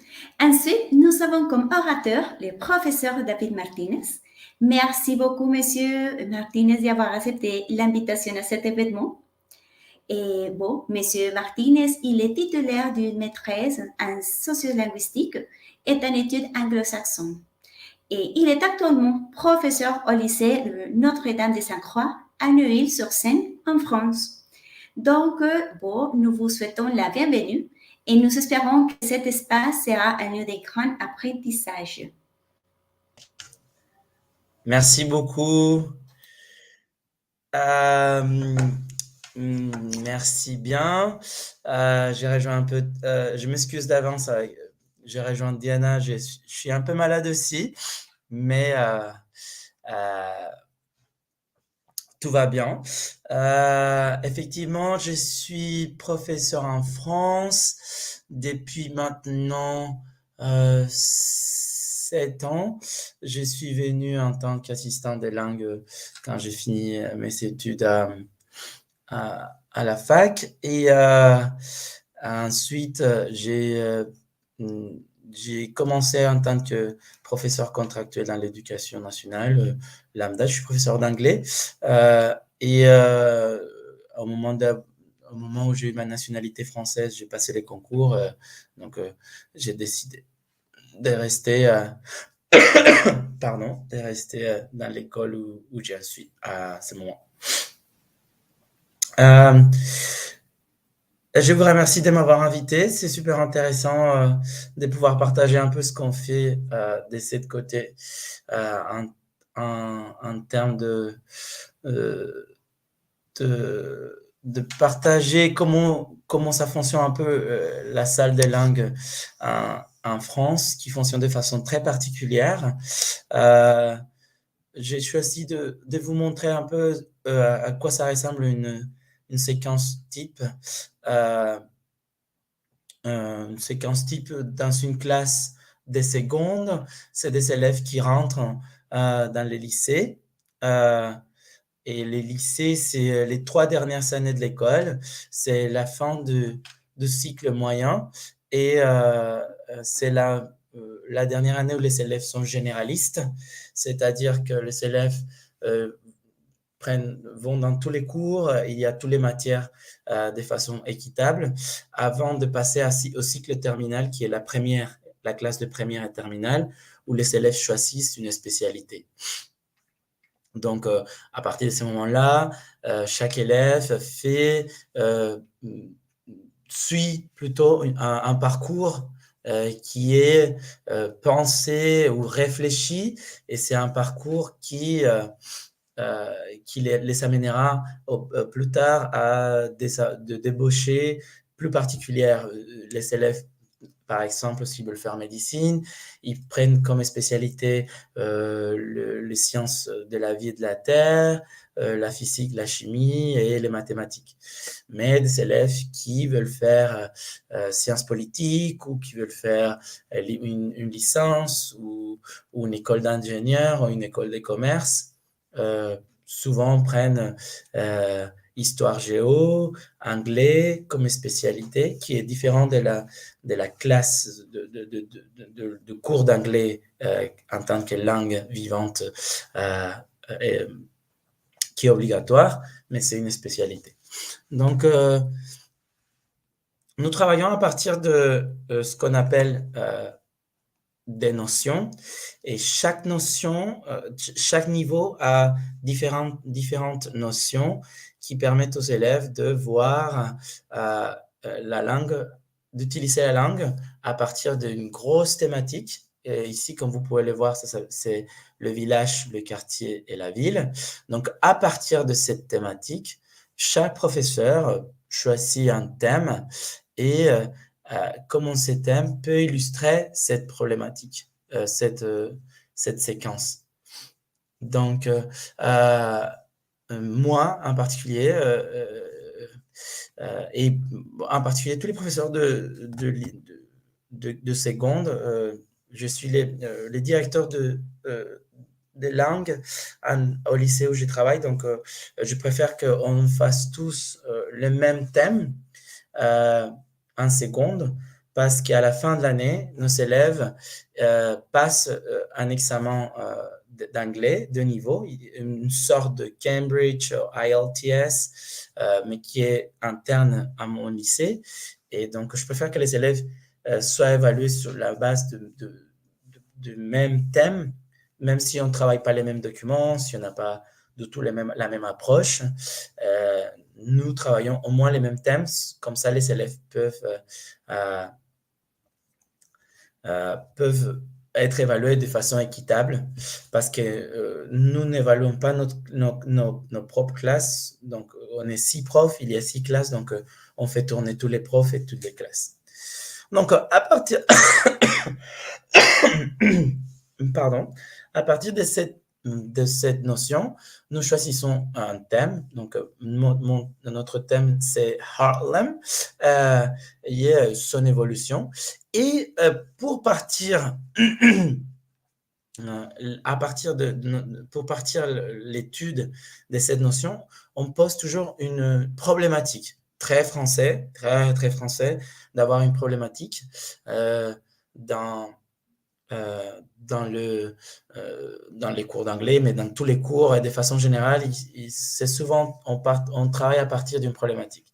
Donc, la problématique est essentielle dans toutes les séquences des langues vivantes, anglais, espagnol, allemand, italien ou portugais, les langues qui sont les plus courantes dans les lycées de façon générale.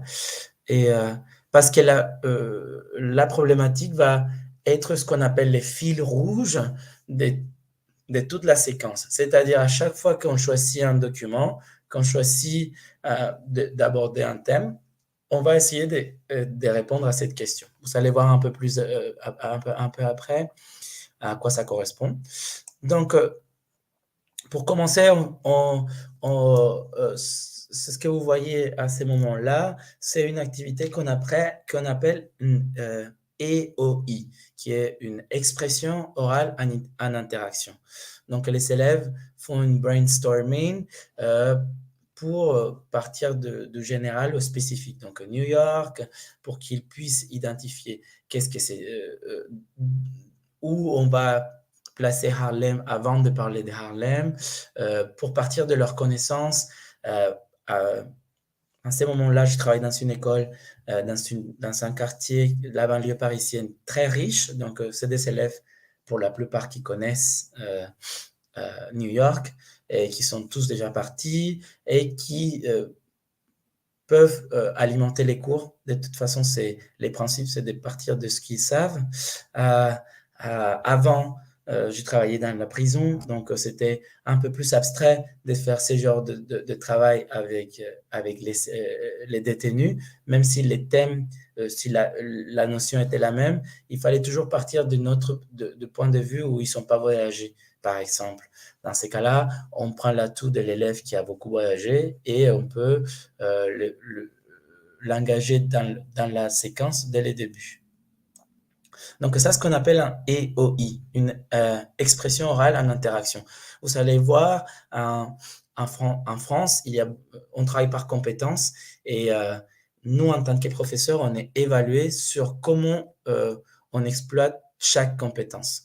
Donc, ça, c'est une des premières et une des plus importantes, c'est les EO. Il y en a deux, l'expression orale en interaction et l'expression orale en continu. Donc, la EOI et la EOC. Là, c'est plutôt une EOI parce que les élèves interagissent entre eux. Ils parlent, souvent on divise la classe en 4 parties. Un qui fait les gens, les activités, les endroits et les adjectifs. Et donc, le petit mot adjectif apparaît là pour ce qu'on appelle le petit rôle qui a la grammaire dans les cours en soi. La grammaire, c'est toujours en France et dans les nouvelles approches, ça prend une dernière place souvent. La grammaire doit venir comme conclusion à partir de la culture. Vous allez voir un peu plus devant ce qu'on fait. Donc, à partir de ça, on matérialise les choses pour que ça devienne un peu plus réel pour eux, pour qu'ils puissent savoir. Donc, ça, c'est l'élément culturel de la séquence. Là, on est toujours sur la première séance, donc les premiers cours, qui est les cours d'introduction, et on travaille un peu sur les 5 boroughs of New York, et comme ça, ça nous permet de faire la partie culturelle et sociale de la notion, qui est connaître les différentes parties de New York et où exactement c'est placé Harlem. Donc, à partir de ça, donc ça, c'était la première séance qui est une introduction où les élèves se familiarisent avec la notion qui est la notion et les sujets.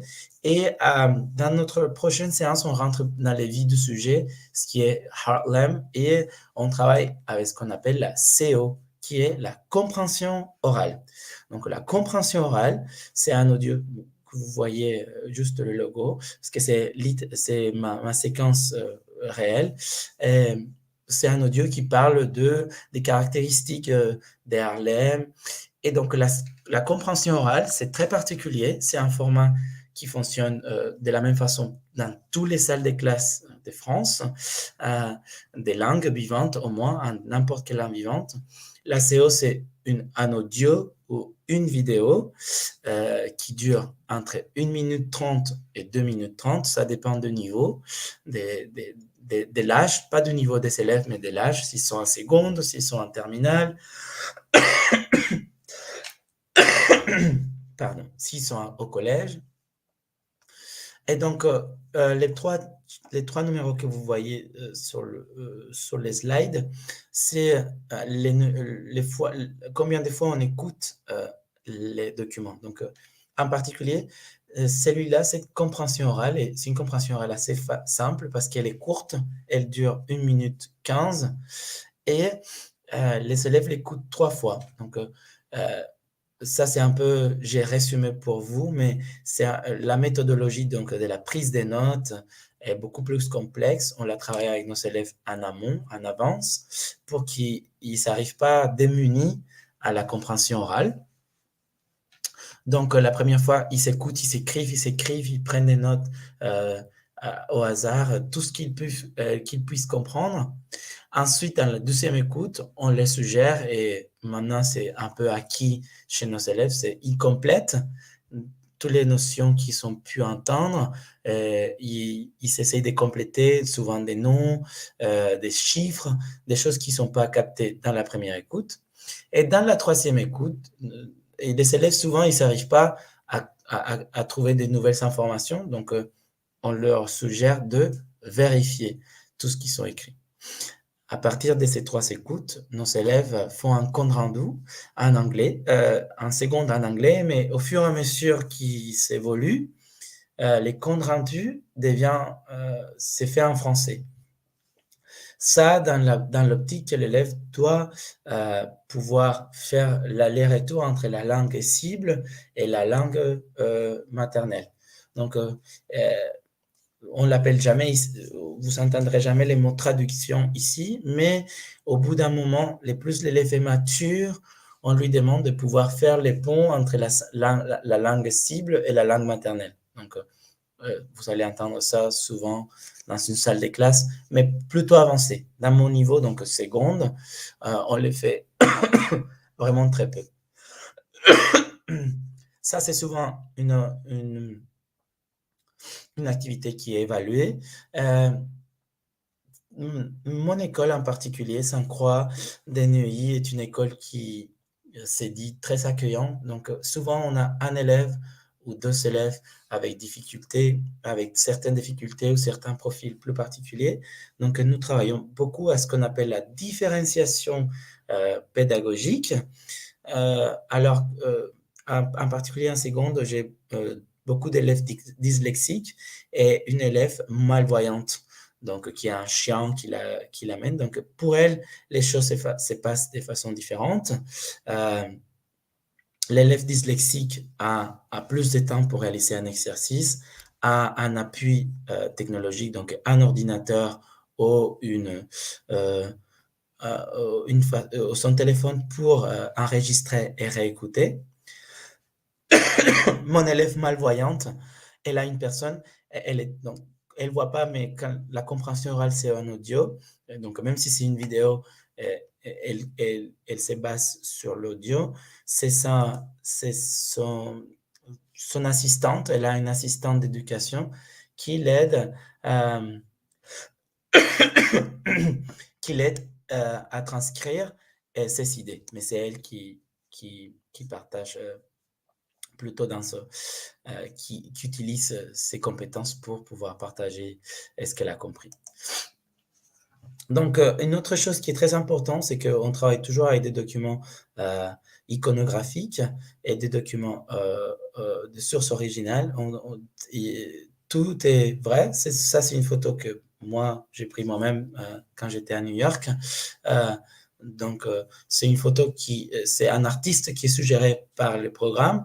Donc, j'ai eu la chance de voir qu'il y a plein des murales de cet artiste. Donc, j'ai pris des photos et on l'a inclus dans le côté street art de nos cours pour illustrer encore une fois la notion et comment Harlem, on va y revenir dans un instant, pourquoi on l'a choisi. Donc, dans ces cas-là, nos élèves avec des difficultés, c'est souvent un autre élève, un élève avec un peu plus de facilité en langue qui décrit les documents pour l'élève avec des difficultés, soit malvoyant, soit dyslexique. Il y a des élèves qui sont qui ne peuvent pas distinguer certaines couleurs, qui sont daltoniens, donc qui n'arrivent pas à distinguer les couleurs, parfois qui centre de notre discussion. Donc, quand on travaille un document iconographique, on fait souvent une expression orale en continu. Donc, tout le monde donne des idées et on fait un enchaînement sur l'idée de l'autre. Donc, une EOC, une expression orale en continu. Ensuite, cette partie que vous voyez là est hyper importante dans un cours de langue en France. C'est ce qu'on appelle la trace écrite. Et la trace écrite, c'est cette partie qui est produite par les élèves de façon collégiale. Et nous, on fait toujours une mise en commun. Après toutes les activités en groupe, individuel ou en classe entière, on essaie de que chaque document qu'on travaille ait une trace écrite. Et ça, c'est la trace écrite du document qu'on voit juste avant. Donc, les élèves, ça, c'est une trace écrite que moi, j'ai éditée, c'est-à-dire moi, je suis le secrétaire qui prend des notes et à la fin du cours, avant que ça sonne, on essaye d'éditer pour que tout le monde ait la même trace écrite. Et à partir de celui-là, de la trace écrite, c'est où on travaille la grammaire particulière de cette séance. Par exemple, ici, c'était since and for, present perfect, description. Et donc, il y a toujours un côté tacite qui s'est fait naturellement, mais un côté qui doit rester écrit pour les élèves, pour le suivi de la notion, comme on avance ou si on est un peu en retard, et aussi pour les parents à la maison, s'ils veulent savoir où on en est ou s'il faut réviser pour un contrôle, et aussi pour les professeurs, parce que nous, on se fait inspecter de façon très régulière, et la personne qui vient nous inspecter va se guider par notre trace écrite pour savoir de quoi on parle. On avance un peu dans l'introduction d'une photo, donc les documents iconographiques qui est très utilisé en France, qui nous permet de faire on utilise beaucoup les ressources technologiques. Donc, cette séance, par exemple, s'est passée en salle technologique, en salle d'informatique. Donc, les élèves essayent de trouver une réponse à ça avec leurs propres mots. Souvent, donc, ce qui est très courant, c'est qu'on leur demande de faire, d'utiliser. Il n'y a pas de tabou à utiliser leur téléphone ou l'ordinateur dans des moments précis pour une utilisation pédagogique, mais toujours de faire un peu abstraction, d'avoir un peu de recul, de perspective et d'utiliser leurs propres mots. Et à partir de tout ce qu'ils sont trouvés, encore une fois, en classe, nous, on vient à une définition de ce thème en particulier qui était the Harlem Renaissance. Et ça, tout ce que vous voyez sur les slides, c'est des mots de nos élèves qui, chacun a trouvé quelque chose de particulier. Donc, encore une fois, moi, j'ai fait les travaux d'édition dans les tableaux pour que tout le monde ait la même trace écrite. Voilà, beaucoup de travail en groupe. Là, on utilise ces tableaux qui s'appellent Night Life. Et donc, les élèves, on les divise en groupe de 3. Ça, c'est ce qu'on appelle un peer walk et que c'est une expression orale en interaction parce qu'ils sont à eux, mais qui débauche à une EE, qui est une expression écrite parce que chaque groupe d'élèves doit donner par écrit une description, parler de couleurs et de l'atmosphère et dire pourquoi ce tableau illustre the Harlem Renaissance. Donc, ça, ce on fait beaucoup de travail en groupe, mais on essaie que ça évolue, que ça soit pas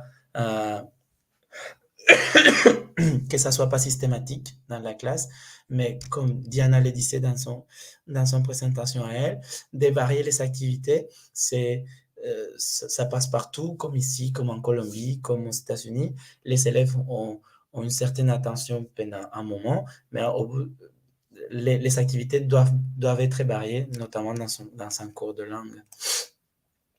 Un poème, donc une compréhension orale, à ce moment-là, il n'y a pas de restitution. C'est pour ça qu'on ne les met pas en avant, les non-compréhensions orales.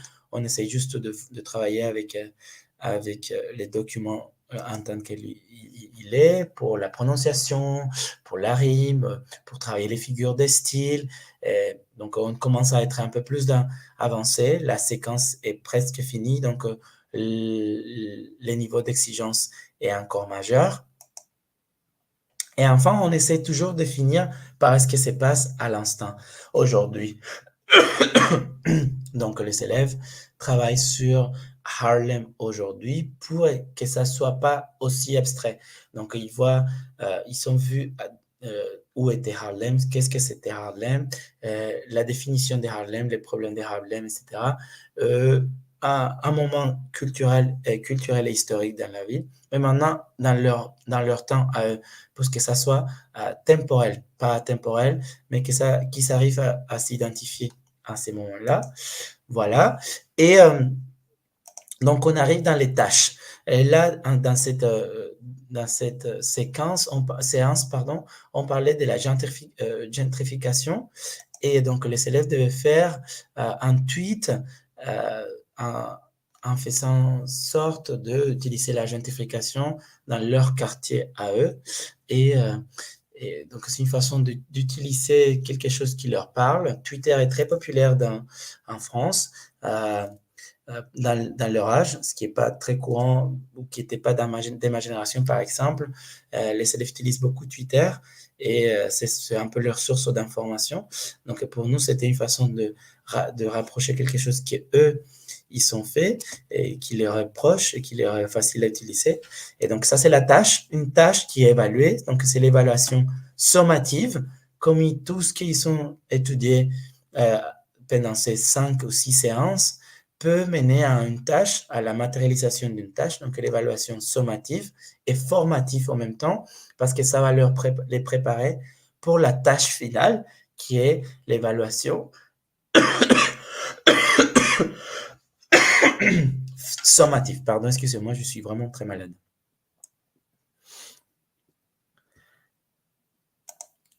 Et voilà, donc on arrive à la fin de la séquence, qu'on essaie toujours de faire une sorte de fin, de synthèse pour que les élèves puissent répondre à la problématique qu'on a vue au début.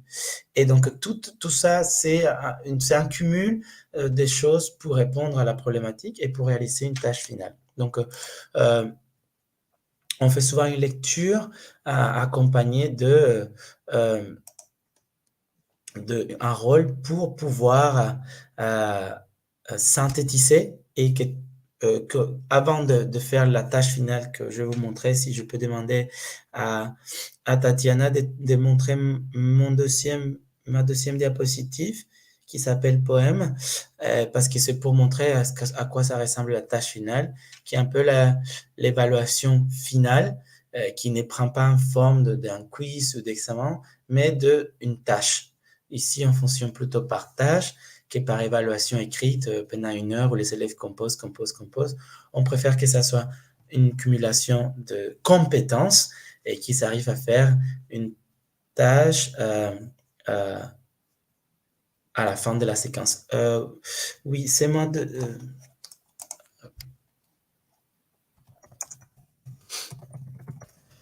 voilà. C'est un peu à peu près à quoi ça ressemble une séquence type dans une salle de classe de langue vivante. D'une classe vivante en France.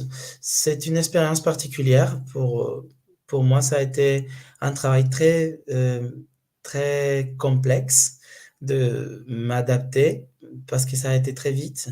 En arrivant en France, en plus, c'était une autre époque. Je suis arrivé en France il y a 9 ans, donc je venais d'un autre système qui n'apprend pas du tout de la même façon les langues. Et ici, en France, on est vraiment focalisé sur les compétences dans le but de pouvoir réaliser une tâche et de pouvoir l'utiliser tout de suite dans les quotidiens. Comme le disait Diana aussi, je m'identifie énormément, c'est que nos élèves sont assez avantagés par les ressources qui sont mises à l'éducation. Donc, l'éducation est prioritaire en Europe de façon générale, mais en France en particulier. Donc, nos élèves avec ou sans difficulté ont beaucoup de possibilités pour améliorer leurs compétences en langue, notamment les voyages. Nous, à Sainte-Croix, on a 3 différents échanges à l'année, donc un échange de 5 semaines en Australie, un échange de 3 semaines aux États-Unis, un échange de 3 semaines en Angleterre, donc la proximité aussi, mais bon, après l'Australie et les États-Unis ne sont pas à côté, mais les dispositifs sont mis en place pour que les élèves puissent mettre en utilisation toutes ces compétences et montrer que tout ce qu'on a vu a un sens à la fin de la séquence. Donc ici, vous pouvez voir à quoi ça ressemble une tâche finale, qui est la tâche de l'évaluation. Donc les élèves ont dû créer un poème à partir de tout ce qu'on a vu et en train de répondre à la question comment la ville elle a évolué. Donc ça, c'est une production d'un élève de 14-15 ans avec un niveau nécessaire pour passer à la classe de première. Donc, un élève qui est bon, mais qui n'est pas excellent d'ailleurs, mais qui est un élève bon et qui est un très, très bon élève, I would say, et qui a su mettre en place toutes les compétences qu'on a travaillées pour cette tâche. Et donc, pour nous, c'est une séquence qui est acquise. Ce n'est pas tout le temps le cas, mais tous les élèves font les efforts nécessaires, fournissent les efforts nécessaires pour y arriver, notamment en anglais, parce que c'est la langue vivante obligatoire. Il y a 2 langues vivantes en France, donc l'anglais plus une autre langue que les élèves choisissent, soit l'espagnol, soit l'allemand, soit l'italien. Donc, l'anglais a cet atout ou ses désavantages parfois, qui est obligatoire. Donc, tout le monde a l'obligation de faire 4 heures d'anglais et souvent les élèves, depuis mon expérience pendant ces 9 ans, les élèves sont plutôt contents de venir en cours d'anglais parce que, comme vous l'avez vu, on part toujours de la réalité pour y venir à la grammaire ou à la méthodologie ou à la rhétorique ou au concept théoriques qui sont un peu plus abstraits. Mais toujours, on part de la réalité et des choses qui ne sont pas si abstraites pour eux. Et ça, c'est le plus important. Donc, pour moi, ça a été une belle découverte. C'était pas facile de tout réapprendre, parce que j'ai eu la chance d'avoir de très bons professeurs à la faculté et de beaucoup apprendre mon métier de certaines façons, sauf que j'ai dû réapprendre à comment apprendre une langue qui passait certainement par certaines approches et certaines méthodologies que j'avais vues, mais qui sortaient du cadre contextuel, du contexte colombien à un contexte où la langue est enseignée d'une façon différente. Donc, voilà à peu près mon expérience en France, à quoi ça ressemble un peu une salle de classe des langues vivantes. Il faut savoir que de façon personnelle, c'est un challenge énorme parce que j'enseigne l'anglais, qui n'est pas ma langue maternelle, un français qui n'est pas ma langue maternelle, donc c'est les doubles challenges. Et ça m'a pris beaucoup de temps à pouvoir passer les concours, notamment parce que c'est un concours très éliminatoire. Et mon espagnol n'était à aucun moment un atout. Il passait à côté, il me servait pratiquement à rien. Mais voici comment ce système éducatif m'a accueilli et m'a beaucoup appris. Et voilà. Je ne sais pas si vous avez des questions. Je suis preneur. Et merci beaucoup. C'était très intéressant d'identifier votre expérience en tant que professeur en France. Et oui, on va réviser s'il y a des questions des élèves, des étudiantes. Bon, on vous attend. Et même soit un commentaire ou une question. Mais pour l'instant, j'ai une question à vous poser. Et je voudrais savoir si l'adaptation de ce type de stratégie est très compliquée, par exemple, pour notre contexte colombien.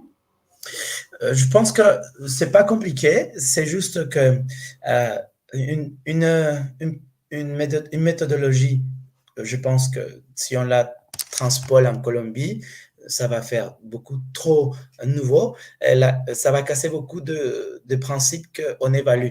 Je pense que les problèmes d'une méthodologie, c'est que la méthodologie va dans le sens où qu'est-ce qu'on attend de nos élèves. Et ici, on attend que notre élève puisse utiliser la langue pour répondre à une tâche et à la réalité qui les entoure. La réalité en Colombie étant une autre, et les demandes et les attentes de nos élèves étant d'autres, l'approche ne peut pas se transférer de façon transparente. Il faudra les réadapter aux besoins des élèves, aux besoins, aux ressources disponibles et bien sûr au niveau des élèves. Donc, je pense que c'est pas impossible, c'est pas difficile, mais c'est un travail à faire de façon consensus et réfléchi, très réfléchi, pour que ça ne fasse pas la nouveauté parce que c'est nouveau et que ça a l'air intéressant, mais pour savoir si ça peut correspondre aux besoins de nos élèves. Je ne sais pas si ma réponse a été claire. Oui, tout à fait. Merci.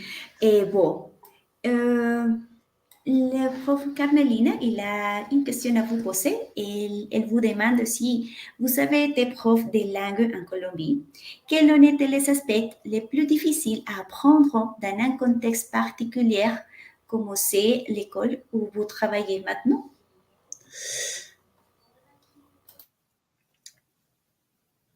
Tout d'abord, je pense que la chose la plus difficile pour moi en tant qu'immigré, et comme je vous disais juste avant, professeur d'une langue qui n'est pas la mienne et une langue qui enseigner une langue qui n'est pas la mienne dans une langue qui n'est pas la mienne, c'était les choix des documents.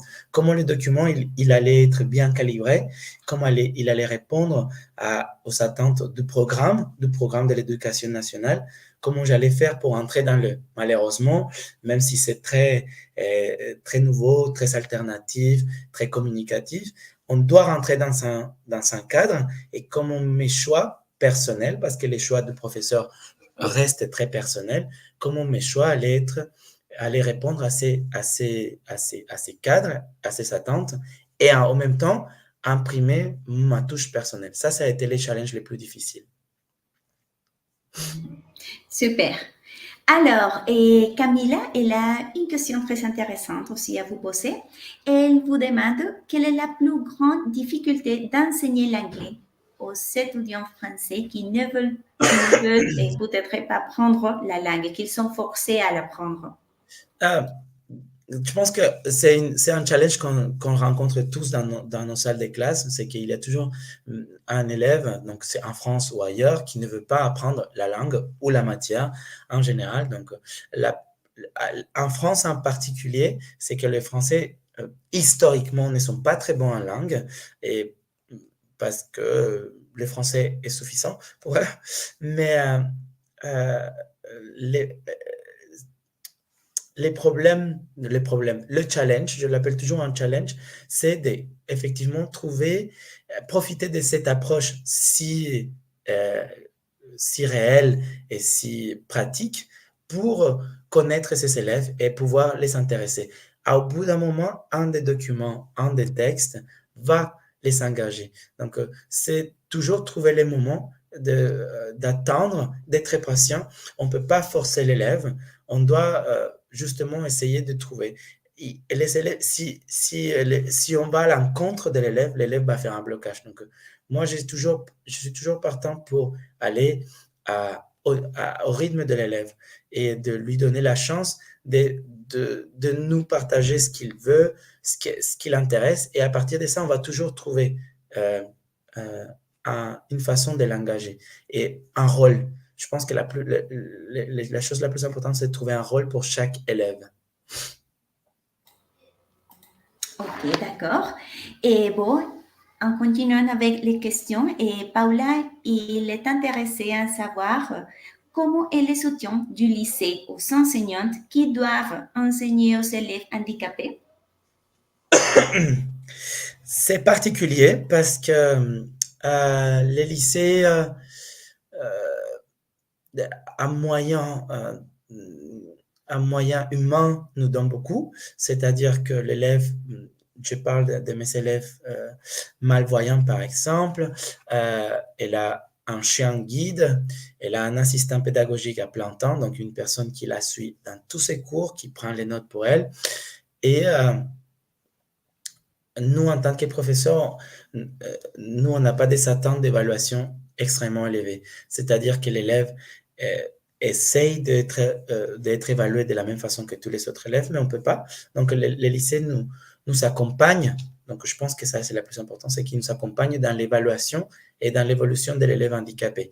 Et les élèves dyslexiques ou avec d'autres troubles de l'apprentissage sont plus la responsabilité du professeur en cours, comme il adapte ses cours de façon personnelle, mais autre qu'un temps supplémentaire. Par exemple, nous avons, si on a un nombre important d'élèves, on a 1 heure supplémentaire dans notre service pour préparer ces genres de cours.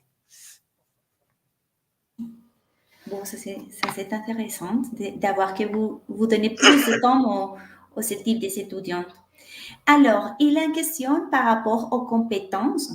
André et Jasnos, et il vous pose la question par rapport à quel type de mesures prendre lorsque une compétence ne se développe pas bien aussi que l'autre. Par exemple, si un élève travaille et il est plus doué à l'écriture et pas à la production orale, donc comment c'est la mesure par rapport à l'évaluation? Donc, l'évaluation, elle est divisée en oral et écrit. Donc, 5 compétences au niveau au niveau des notes. Donc, c'est à nous de façon personnelle, en tant que prof, de remanier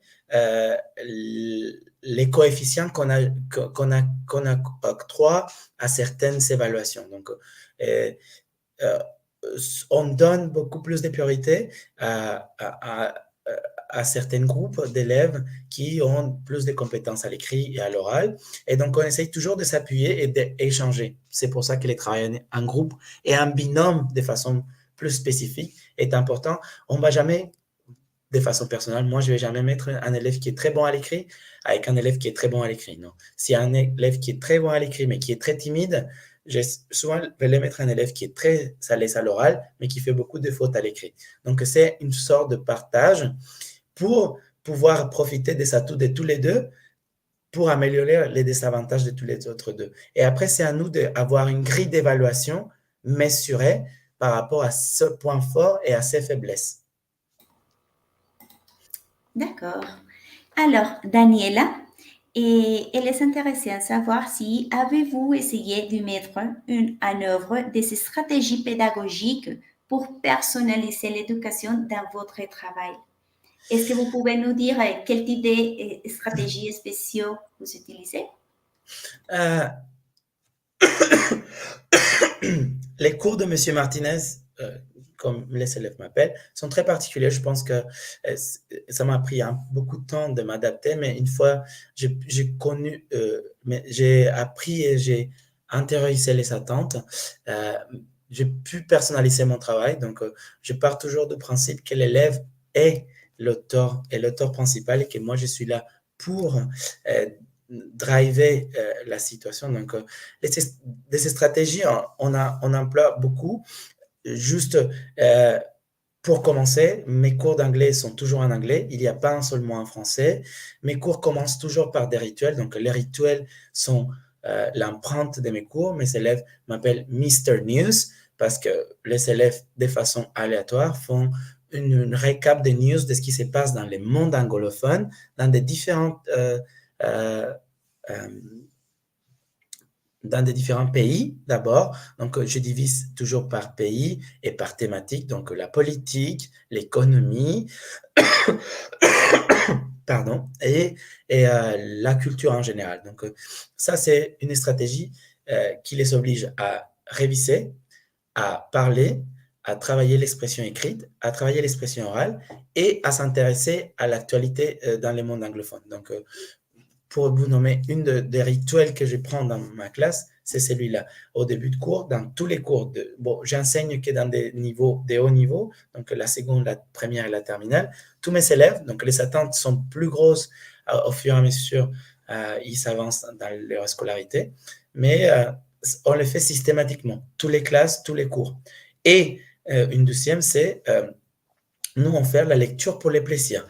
La lecture, les élèves ont 5 ou 10 minutes, ça dépend des semaines, 5 ou 10 minutes à la fin de chaque cours pour lire leur livre en anglais. Parce que c'est un livre qu'on travaille ensemble, que ça ne fait pas partie du programme, c'est quelque chose que moi j'ai inclus dans mon programme personnel et les élèves le font en cours parce que je sais qu'à la maison, ils ne le feront pas. Donc, au moins, je peux contrôler, non, mais promouvoir la lecture depuis mon espace de cours pour après pouvoir travailler sur un journal de lecture qu'on fait à la fin de chaque bouquin. Ok, merci. Il y a beaucoup de questions par rapport à la motivation et les différentes stratégies que vous utilisez au cours. Donc, je crois que vous avez déjà répondu aux questions de Mademoiselle Bravo et Mademoiselle Garcès. Donc, on va continuer avec une autre question qui change un petit peu le sujet. Et bon, et Luis Miguel Ortiz, il vous demande qu'est-ce que vous direz aux étudiants de langue qui veulent devenir assistantes en France? C'est une très bonne question parce que il faut absolument, si vous voulez venir en France, connaître les grandes lignes, au moins les lignes générales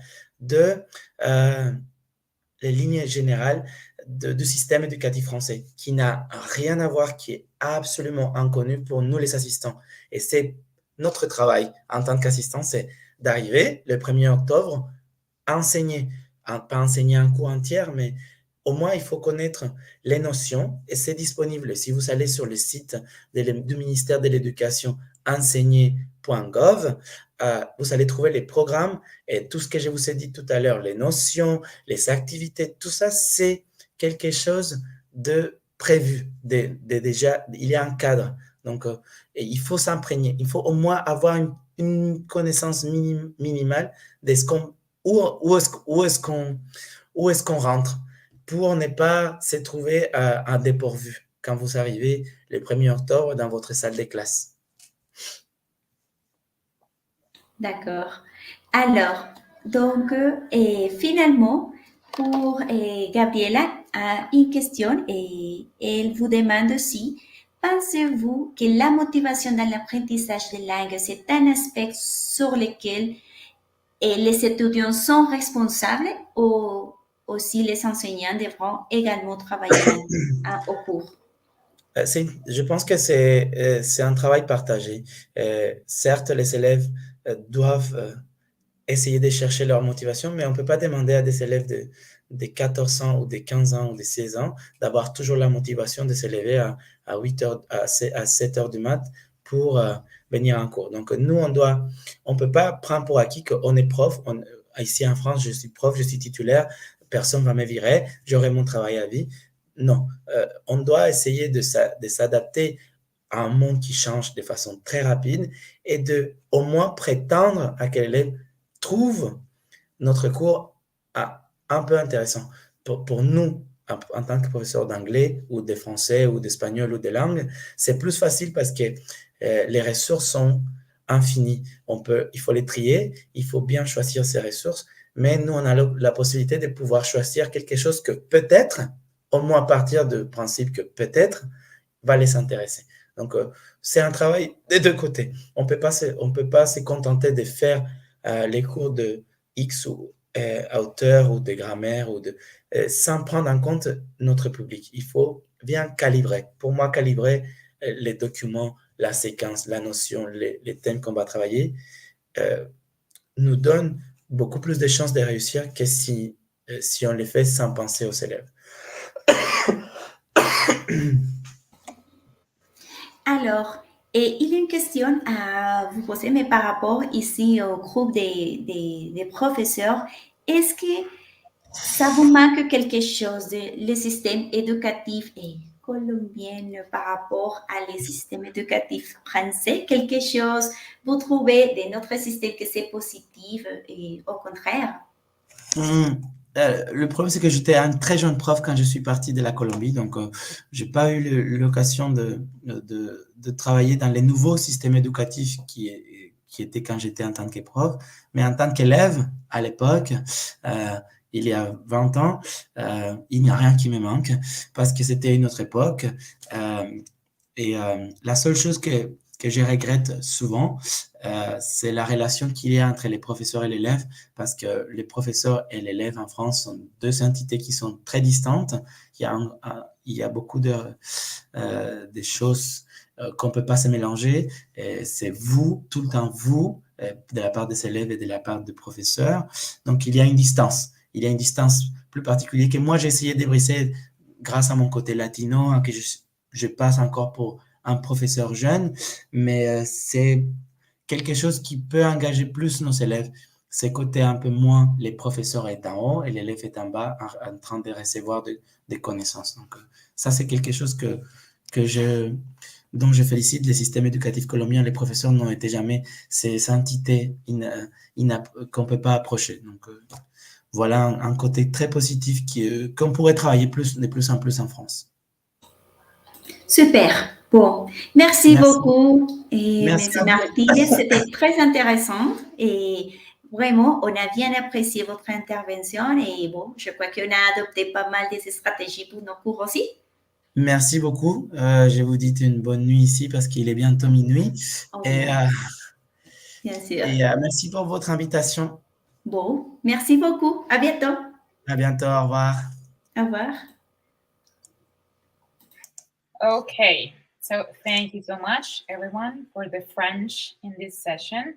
Especially, we want to thank Professor Tatiana for her help with this section in our webinar. Okay, well, now we have a final guest. I would like to introduce you Professor Kristen Bielerman. She has a Bachelor of Arts in Public Health in Psychology from the University of Rochester, a Master of Education with a concentration in English as a second language from the Southern Methodist University, and a Master of Education in School Leadership from Teachers College from the Columbia University. Okay, so she is in the United States, so we want to welcome her. Hello, dear Kristen. We're so glad to see you. Hello, I'm so happy to see you too. Can y'all hear me okay? Amazing. Okay, so good to see you, everyone. I like Juliana said, I'm Kristen Bielerman. I am from New York, so if I'm talking too fast, let me know because I be talking fast. But I'm currently living in Dallas, Texas, where I've lived for basically since 2014 when I started my journey kind of teaching. And so I have a short presentation that I'll show y'all in 1 second once I share my screen correctly. One moment, y'all. Also, sidebar, I'm so impressed by the French. I was sitting here like, go off. Everybody trilingual. I need to up my game, apparently. All right, so I'm gonna go ahead and present by sharing my screen. I've never used this platform before, so let's just try it. I'm gonna click the correct window. There we go. Okay. So hoping everyone can see the screen, the presentation. If not, go ahead and put it into the chat. But okay, so I've got some things with elementary teaching practices by me, Kristen Bielerman. All right, so what we'll kind of go through today, I will tell you a little bit about me, so y'all aren't just like, who is talking. I'll talk about my school and my context. With international, I know it's important to kind of set the stage.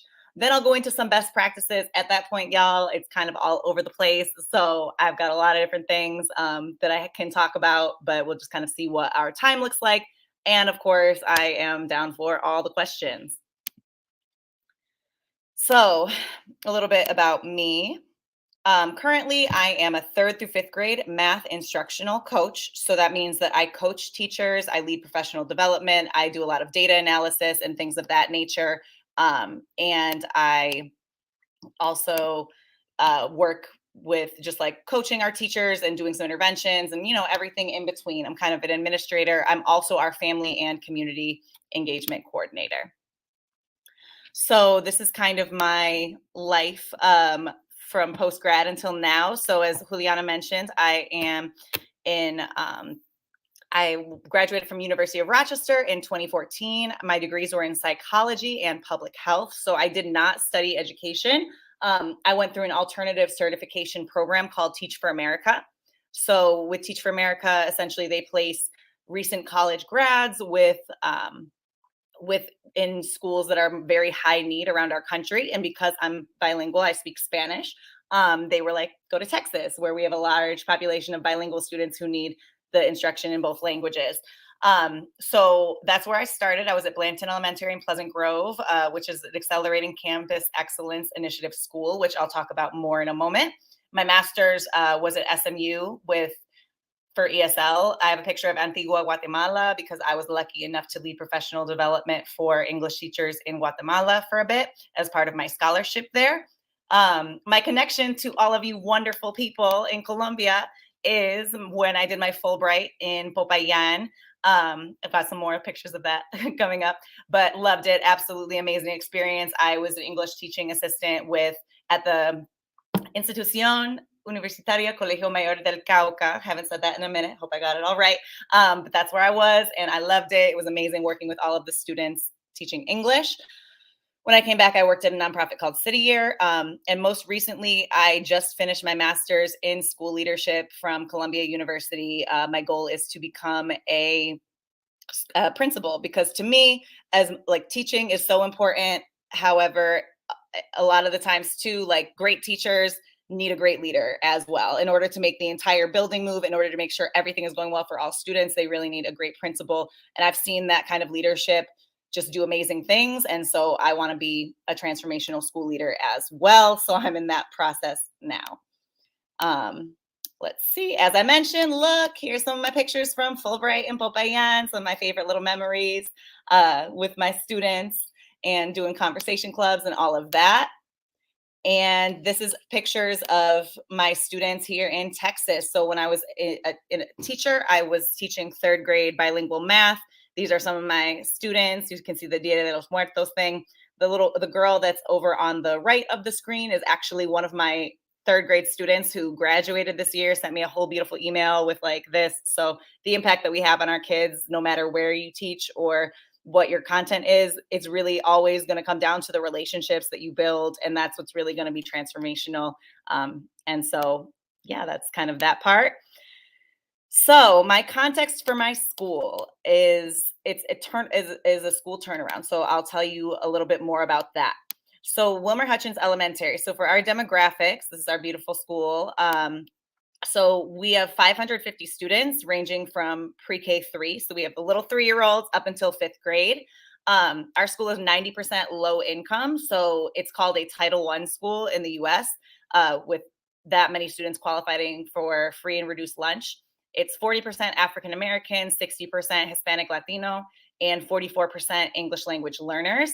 So our school itself was built in 2011, but our current school, it's kind of it's the way it works with turnaround is they kind of reconstitute the school. So they change the leadership and all of the teachers and things like that. So we essentially started our brand new school on this turnaround cycle in 2020, which is was a great time to start anything. So just to show y'all kind of what a turnaround school is when schools are not performing, you kind of attack these 4 domains. So you bring in a great school leader, you bring in great talent and you develop them. You do a lot with like we'd be doing a lot with instruction. I probably meet with teachers 3 or 4 times a week doing all of these different things for instruction. And then the culture shift, which is just like the social emotional learning, the relationship building, all of that we do as students is really paramount there. So this is a slide that kind of explains the structure of ACE. So it's called ACE. It's Accelerating Campus Excellence. So within Dallas ISD, where our school is, what they noticed was in 2015, we had a lot of schools that were struggling for multiple years, and they get to a point where they have an F rating, which means like they're a failing school essentially. And so what they did was this aggressive turnaround initiative where they bring in a brand new school leader. That leader gets to handpick all of their staff, and teachers, staff, everybody is compensated extra because it's extra time. We have an extra time commitment. We work about 4 to 6 extra hours on top of like the base school day for professional development, for tutoring students, for all of these different things. But everyone gets paid a little bit extra for doing this work and doing this really important work in these communities. So the mission, again, is to champion equity and excellence by accelerating learning so that all of our kids graduate college and career strong. And again, this is just kind of how they do it, the way strategic staffing, instructional excellence, positive culture, extended learning time, and collaborative partnerships. So that's kind of what the domains are for this turnaround model that's been very successful. But I wanted to ground our work a little bit more by talking about the opportunity myth. So as I mentioned before in our demographics, our school is majority low-income students, majority students of color. And in the US, a lot of the times we see these populations of students are not performing as well as their more affluent peers. Usually they're more white affluent peers. And so for a long time, they were calling it an achievement gap. And really we're shifting to being called an opportunity gap because it's not really about the level to which students can achieve. It's about the opportunity that they're given to achieve. So I'm kind of gonna have a few slides about the opportunity myth. And so it's basically a false promise that if students do what they're asked in school, they'll be set up for success. And if they don't succeed, it's on them. They must have done something to blow their chance. But the reality is it's on all of us to give students this opportunity. So what does that mean? As you kind of can see here, like the kids in the first graphic, it says 88% of the time students are working on activities related to the class. So students are in the class doing what they're supposed to do, right? 71% of the time students met the expectations of the assignments they were given. 83% earned A's, B's, and C's in English language arts, and 78% earned A, B's, and C's in math. So they were passing, right? But even when they do what we ask of them, only 17% are meeting grade level standards. And this is because, again, back to the opportunity myth, we are not giving students the opportunity to excel on grade level work. And a lot of the times that's what happens in schools like ours that are historically low performing, that, have been failing campuses. people are like, oh, the kids are behind. Like maybe a fourth grader will be reading on a second grade level. And so they're giving them second grade work. And it's like, if you keep doing that, they're never going to surpass where they are. So in order to kind of do that, and this kind of speaks to what we've been able to do in our school and with ACE in terms of turning it around, we have to offer our students consistent opportunities to work on grade appropriate assignments. And you offer them scaffolding in order to be able to achieve those, even if they're a little bit below grade level. Strong instruction, so students doing most of the thinking and talking in a lesson. Deep engagement in what they're learning. And honestly, I think this one should have been first and foremost is high expectations, because at the end of the day, if you don't believe in your kids, who's gonna, like, what are they gonna achieve in your class is kind of what it comes down to. If you don't believe that the students can achieve, if you don't have those high expectations of what they can do, then the likelihood of them being successful goes down a lot. And so, yes. And so basically what we do is we talk about acceleration over remediation. So remediation focuses on just like those skills that maybe they have gaps in. So if I'm talking about a second grader, like a fourth grader who has a second grade math ability, I'm still giving them like basic addition worksheets when what they need to be able to do is like multi-step multiplication problems. So if I'm drilling them on that, then what opportunity do they have to reach a fourth grade level, right? Whereas acceleration is very strategic, where you're able to kind of fill those gaps, but you're still giving students, like the majority of the time students are spending is in grade level content with the appropriate scaffolds in place. And then, yes, so basically when you accelerate, awesome things happen. For example, this is where we've been at. So from 2015 to 2019, less than 50% of the students at our school were meeting grade level standards. It was rated an F by the state of Texas accountability system. So again, our kids take a standardized like state test each year, which kind of determines a lot of this. And we can get into a whole conversation about testing if y'all want to do that. But anyway, this is based on like test scores. So less than 50% of them meeting. So we started in 2020 is when we came over here, that first 2020-21 school year. There wasn't an official state test, but we did still take it. It didn't count per se, but like they still had the kids take it because, money. So it was a pandemic, but we still were able to move our school from an F to a C. And so then last year in 2022, we were able to move our school officially from an F to a B. So that's huge, jumping from a failing campus to a B-rated campus. And this year, 22 to 23, we are going straight for that A. And that is our goal. So this is what we kind of have achieved based on last year. We received 83 out of 100 possible points for achievement and 4 out of 6 distinctions from the state. So we received that in our students' post-secondary readiness, science, literacy, and closing gaps, which means like within the state test, we also measure how much kids grow from year to year when they take it. So now getting into kind of the instructional practices aspect. So some of the main kind of components that go over what it is that we do. So like I mentioned before, I am a math coach. So right off the bat, our math instruction kind of looks like this. We do a 10-minute fluency routine with the students. We started everybody from 3rd through 5th grade, started with addition and subtraction, because even though like our kids can do more, like we wanted to make sure they had that fact fluency and that I'm not sitting there watching 5th graders like adding like this because it's just, that's, again, it's equity. Our kids can do it. We should give them the opportunity to be able to master these skills that will help them in their grade level content.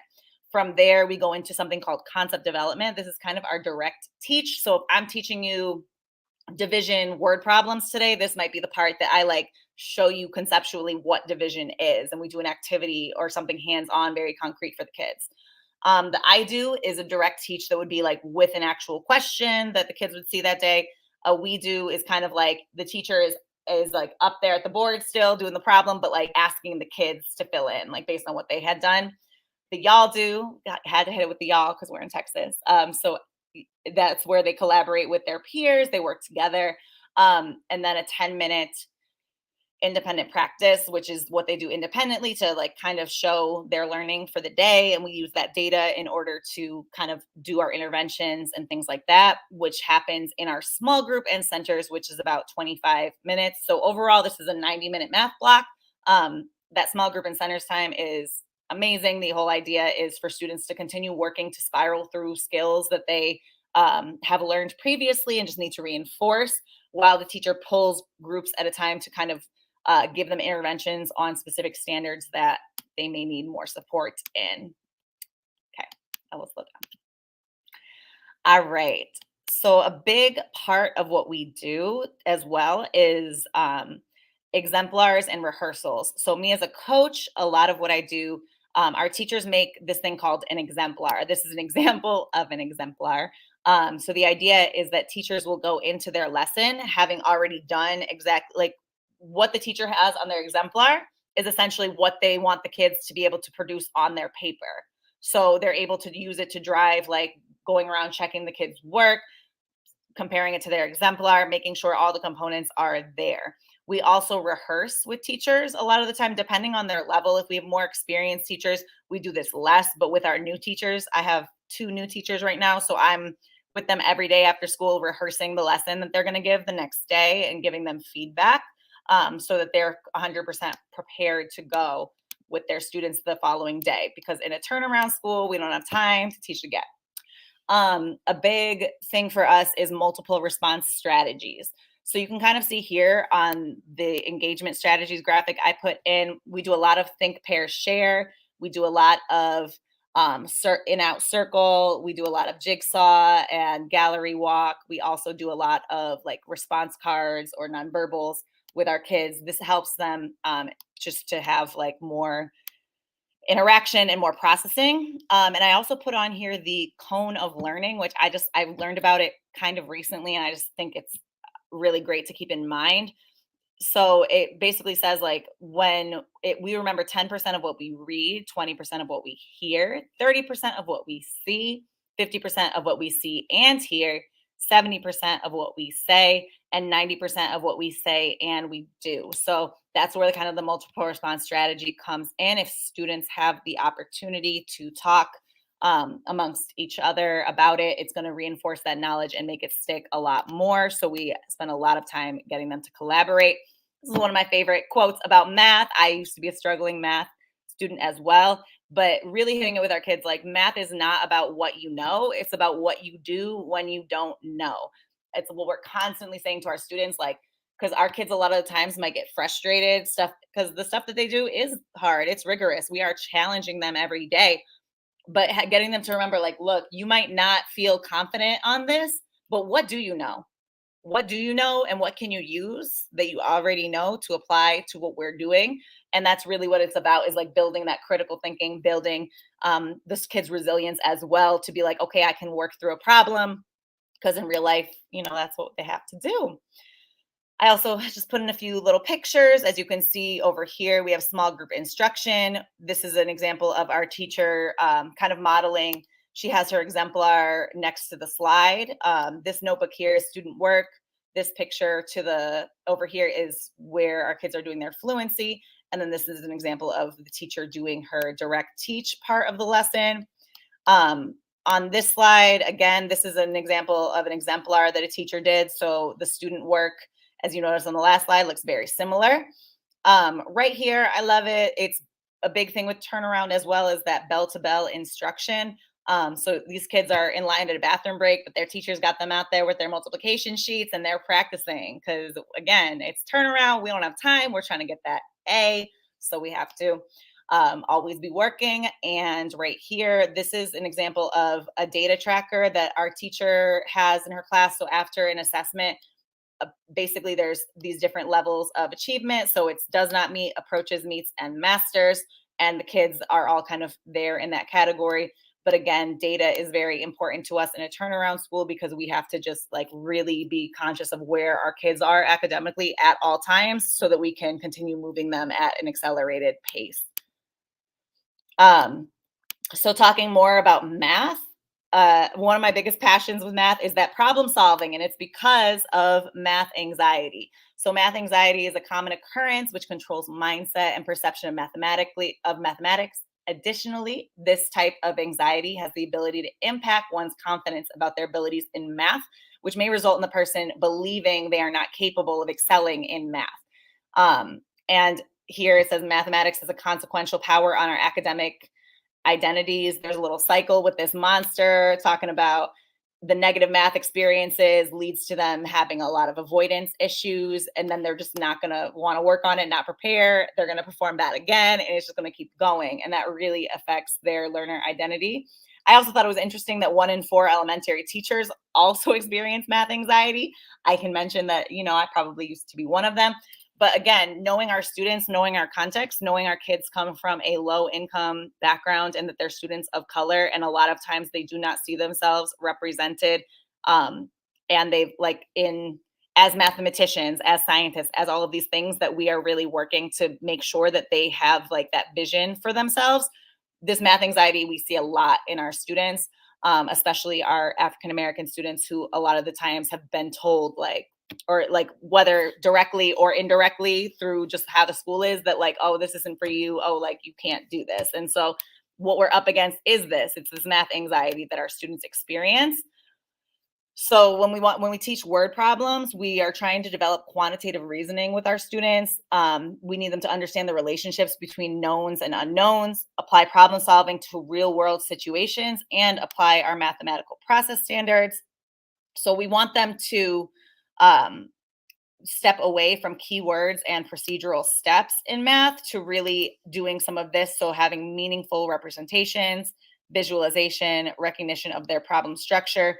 And the whole goal is to increase their cognitive demand. So you can kind of see on this continuum, just making them do memorization isn't going to hit it. We got to make sure that they are making connections to the material, and that they are spending the bulk of their time doing that math.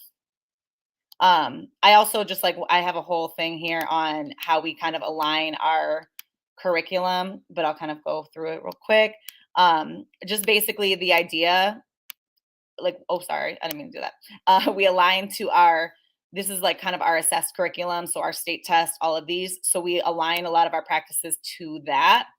And so basically what I like to do is I like to put my questions into buckets, and just kind of categorize them within the standard of all the kinds of questions that the kids could see, all the skills that they would need to master for those.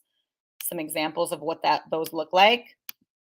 And from there, like if I'm focusing just on the 2-step problems aspect, you can break it down even further. So what we do with our students is we break our standards down very small, so that we know exactly where they are within a standard.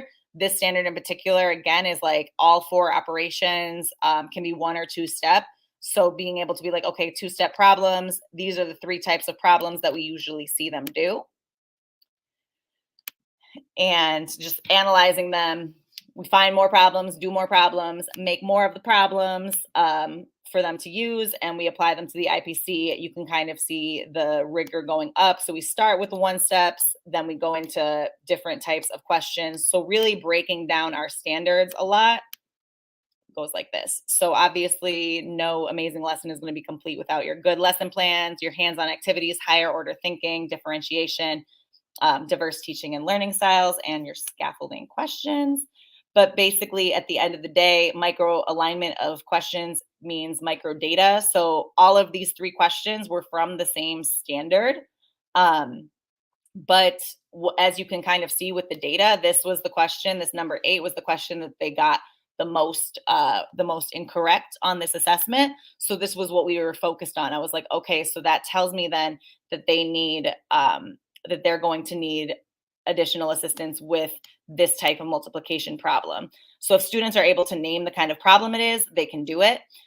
Students and educators have to know exactly where the misconception lies so they can recognize and learn from their mistakes, which helps them avoid making the same mistake in the future. In other words, instead of thinking, I can't do word problems, they can think instead, I'm really good at multiply twice problems, but I still have trouble with multiply then divide.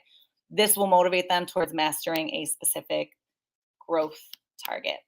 So I know I went through a lot of things, but I'm, and whatever questions you have about anything that I didn't speak about, or if you want me to go back to anything, just let me know. But I am ready for questions.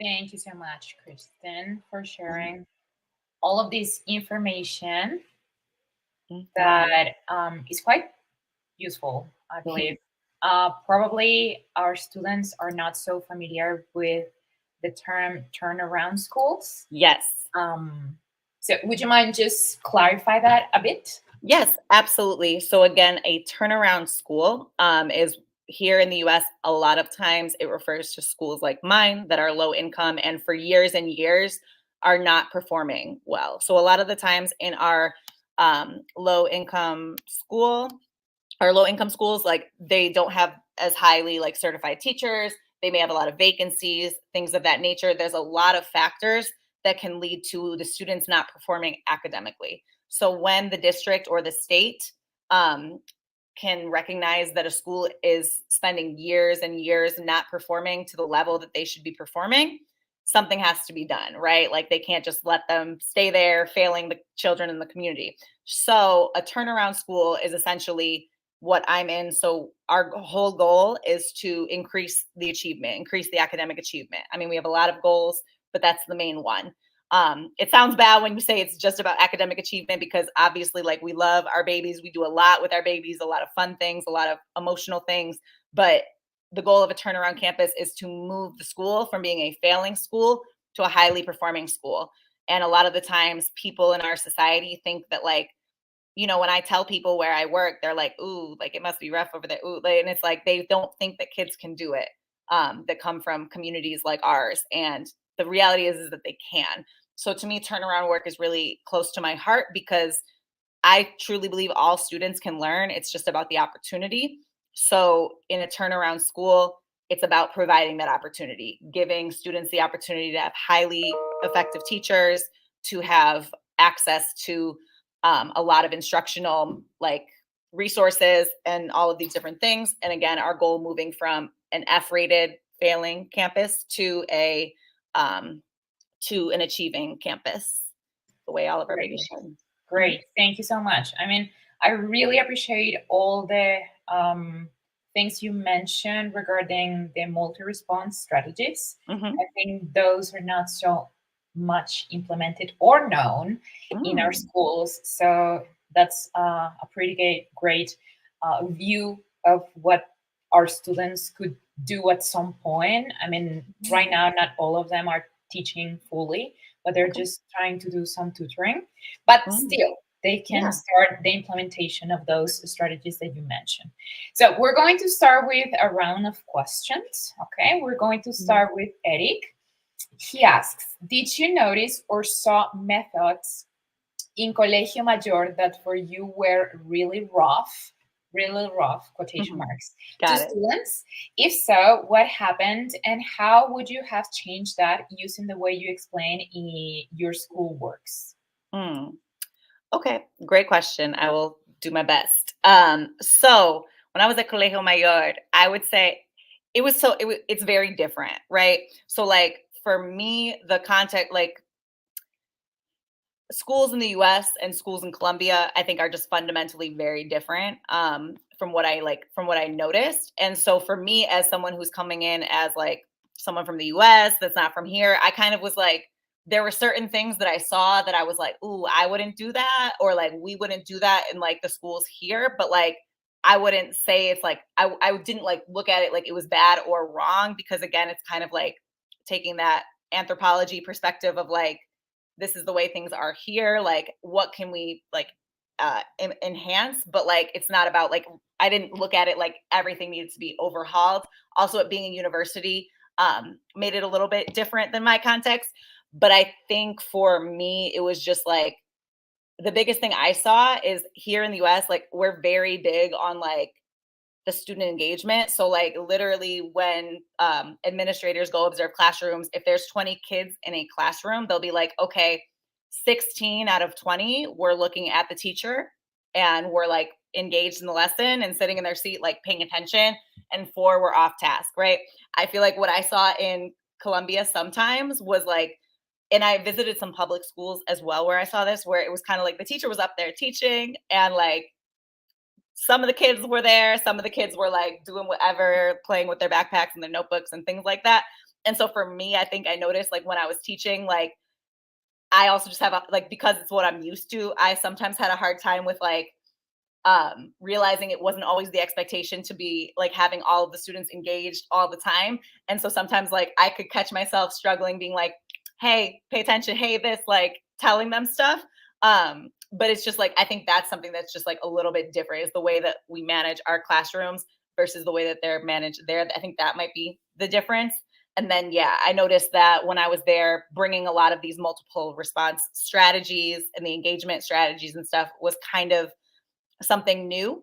It wasn't like none of that was happening, but I think we started to do more when I was there, and just like some of the teachers I noticed with like especially those strategies were just like, oh, like they liked them and they wanted me to show them or learn more about it.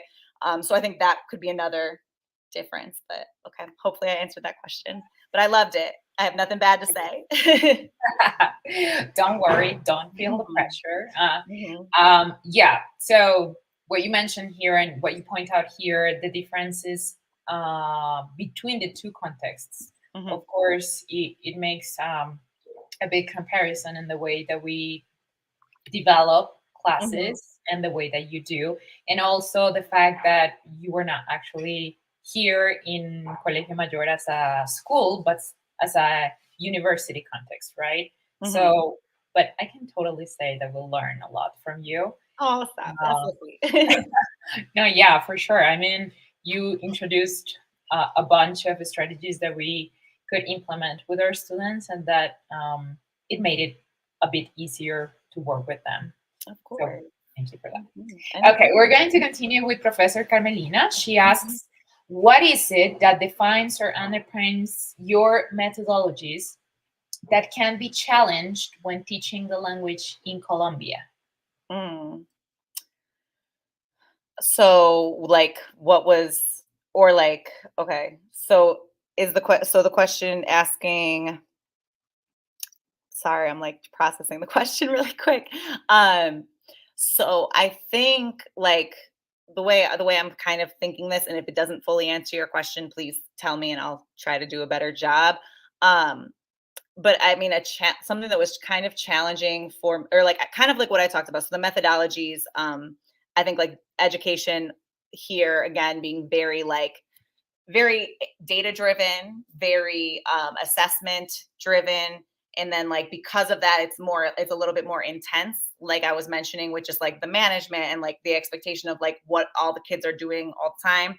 I think that was a little bit of a chat. Like that was where I had to be like noticing that, it wasn't that it was like that I didn't feel comfortable being like, oh, it's wrong. It's not necessarily wrong. It's just like a different way of doing things sometimes. And like, because of the way our system is set up and we're so data driven, being in a context that's like not as much of a thing, I was like, oh, like it was a big paradigm shift for me, because like I'm always looking at data in the turnaround work.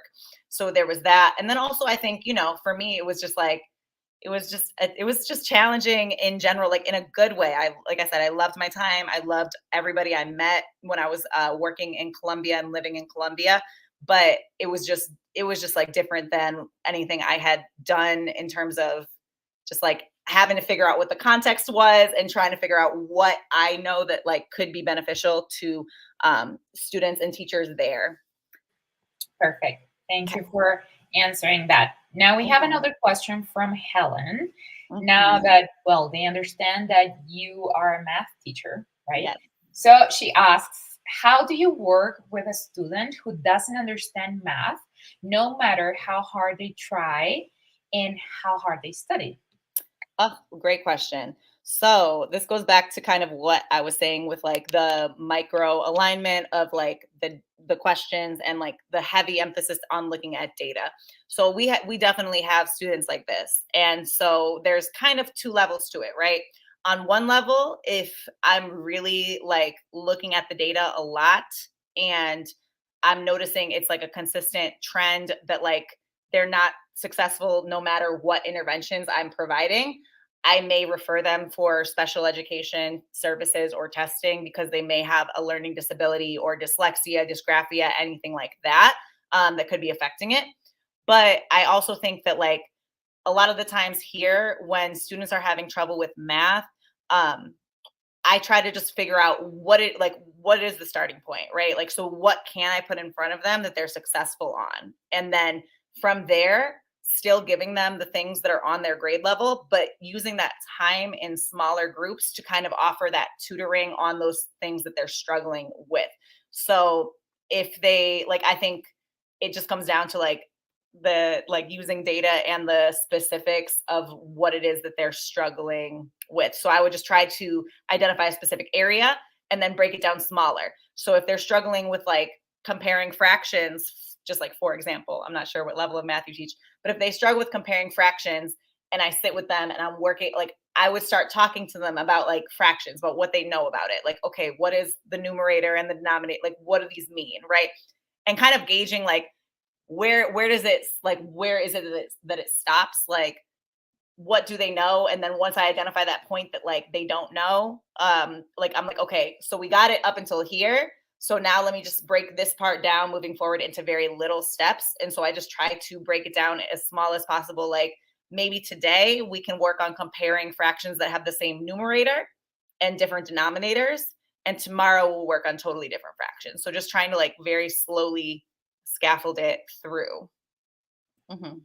Thank you so much for making those clarifications on how to start with kids that have these like gigantic difficulties. And sometimes it seems like the more that you do, the less they have a showing progress. Yes. In the process, right? And then also it's the family, like talking to the family too. Like what can they do at home? What can they reinforce? And then just like getting an understanding, because there might be something else that is like blocking them from the math and not just like their abilities, you know? Correct. Thank you so much. So we have now the role of teaching mathematics and the role of teaching languages. Daniela asks, people often say that teaching mathematics is totally opposed to teaching languages. How have you felt about teaching both subjects? Do you feel more comfortable in any of them? Oh my goodness, I love this question. Absolutely. So, I don't know though. I think that I would almost say it's kind of like teaching a language. I feel like math is almost its own little language at certain times with our kids. But I personally love teaching math. At the elementary level, I think it's more fun than teaching reading, at least how we do it. Like reading was always my favorite subject. Like for me as a kid and as a student, I didn't love math, but like that's kind of what drives me with math, right? But also with that being said, like when I taught math, I was teaching English language learners math, right? So the other beautiful thing is like I see it as we're always teaching language. So I might be teaching you math, but if I'm asking you to respond to a question in a full sentence, I'm going to give you the sentence stem and like you're going to have a bank of academic vocabulary, because like a lot of the times like that's a big part of math too, especially with like how it's assessed and like tested here, is like kids have to have a big academic vocabulary. And our English language learner kids, like our Latino kids, as well as our low-income Black students, like this is not language that like they're using and that is used at home with them and things like that. So like a lot of the times I always say like I teach language through math content. So I would use math and I would also have a language objective. But I love both. I love teaching languages. I love talking about ESL. And I just loved teaching English in Colombia in general. That's probably the most experience I have with like directly just teaching like language. I would totally do it again though. I'm probably going to do that this year. I'm going to teach some of our parents want English classes offered at our school. And so if, they can work that out, I might teach some night classes for some of our parents who are learning English. And so I love it, but definitely feel more comfortable teaching math, and it's my jam. So didn't know that. Yeah. Okay, very good. I like how you point out the fact of involving parents in the entire process. That's something really difficult to find. I think that everywhere actually, try to find parents that engage actually with their children's learning process is something really hard. It would be the ideal, I think, but yeah. Hopefully we can count on that at some point. Now, you mentioned that, you try to to go step by step with these students who have really big difficulties on the process, on their learning process. And now Maria Camila says that she has had some students who really don't want to do any work, right? No matter how creative she gets, no matter how many activities she prepares. So she wants some advice. How do you think she could approach them and gradually make them feel interested? Sure. Yes. Look, these are my favorite babies. We love them because they love to try to not do anything. And it's like, nope, you're going to be doing stuff today. Good try. But okay. So first and foremost, I would say like, again, it goes back to sort of like the culture of the entire environment, right? So if you're talking about like, what is the culture of like that school or that classroom, is like what are the expectations for students doing their work? So I always kind of start there where it's like, what are you supposed to be doing right now? Okay. So like, you have everything you need to do it. Now let's go. Right. We also incentivize our students. A lot of times, like we have systems for like, we reward them for how they do on academics, how they do with like their like character and their relationships and things like that. So a lot of rewards that can invest them. But I think first and foremost, it starts with the relationship. Like a lot of our students, they're not going to listen to you until like they feel like y'all are cool and like y'all are like not friends, obviously, but like until they feel like you're like a close person in their life that they have a relationship with and they can talk to and tell things to. Because a lot of the times, like these students, it's really about that avoidant behavior that I was talking about with the math anxiety. A lot of the times, it's just like they're fine with like, yeah, no, I'm just lazy. But really, it's like, no, you're not lazy. Like you might be struggling and you don't want people to know that. And so like you're just like trying to act like you don't care or like you just want to play instead of doing this. There's a lot of, so I think like trying to find that root cause, definitely talking to the parents about it. Because yeah, like you said, I mean, it's the worst when you're out there doing all these engaging activities, all this stuff, and the kids are just like, no, like it's so annoying. And so I'm sure, like, I think it's a process and you just kind of have to work it out by talking to the parents, building that relationship with the kid, figuring out what they like and using it as like an incentive and a reward or something like that. And then, yeah, just like kind of keeping at it and like giving them a lot of praise for like the small parts that like they do.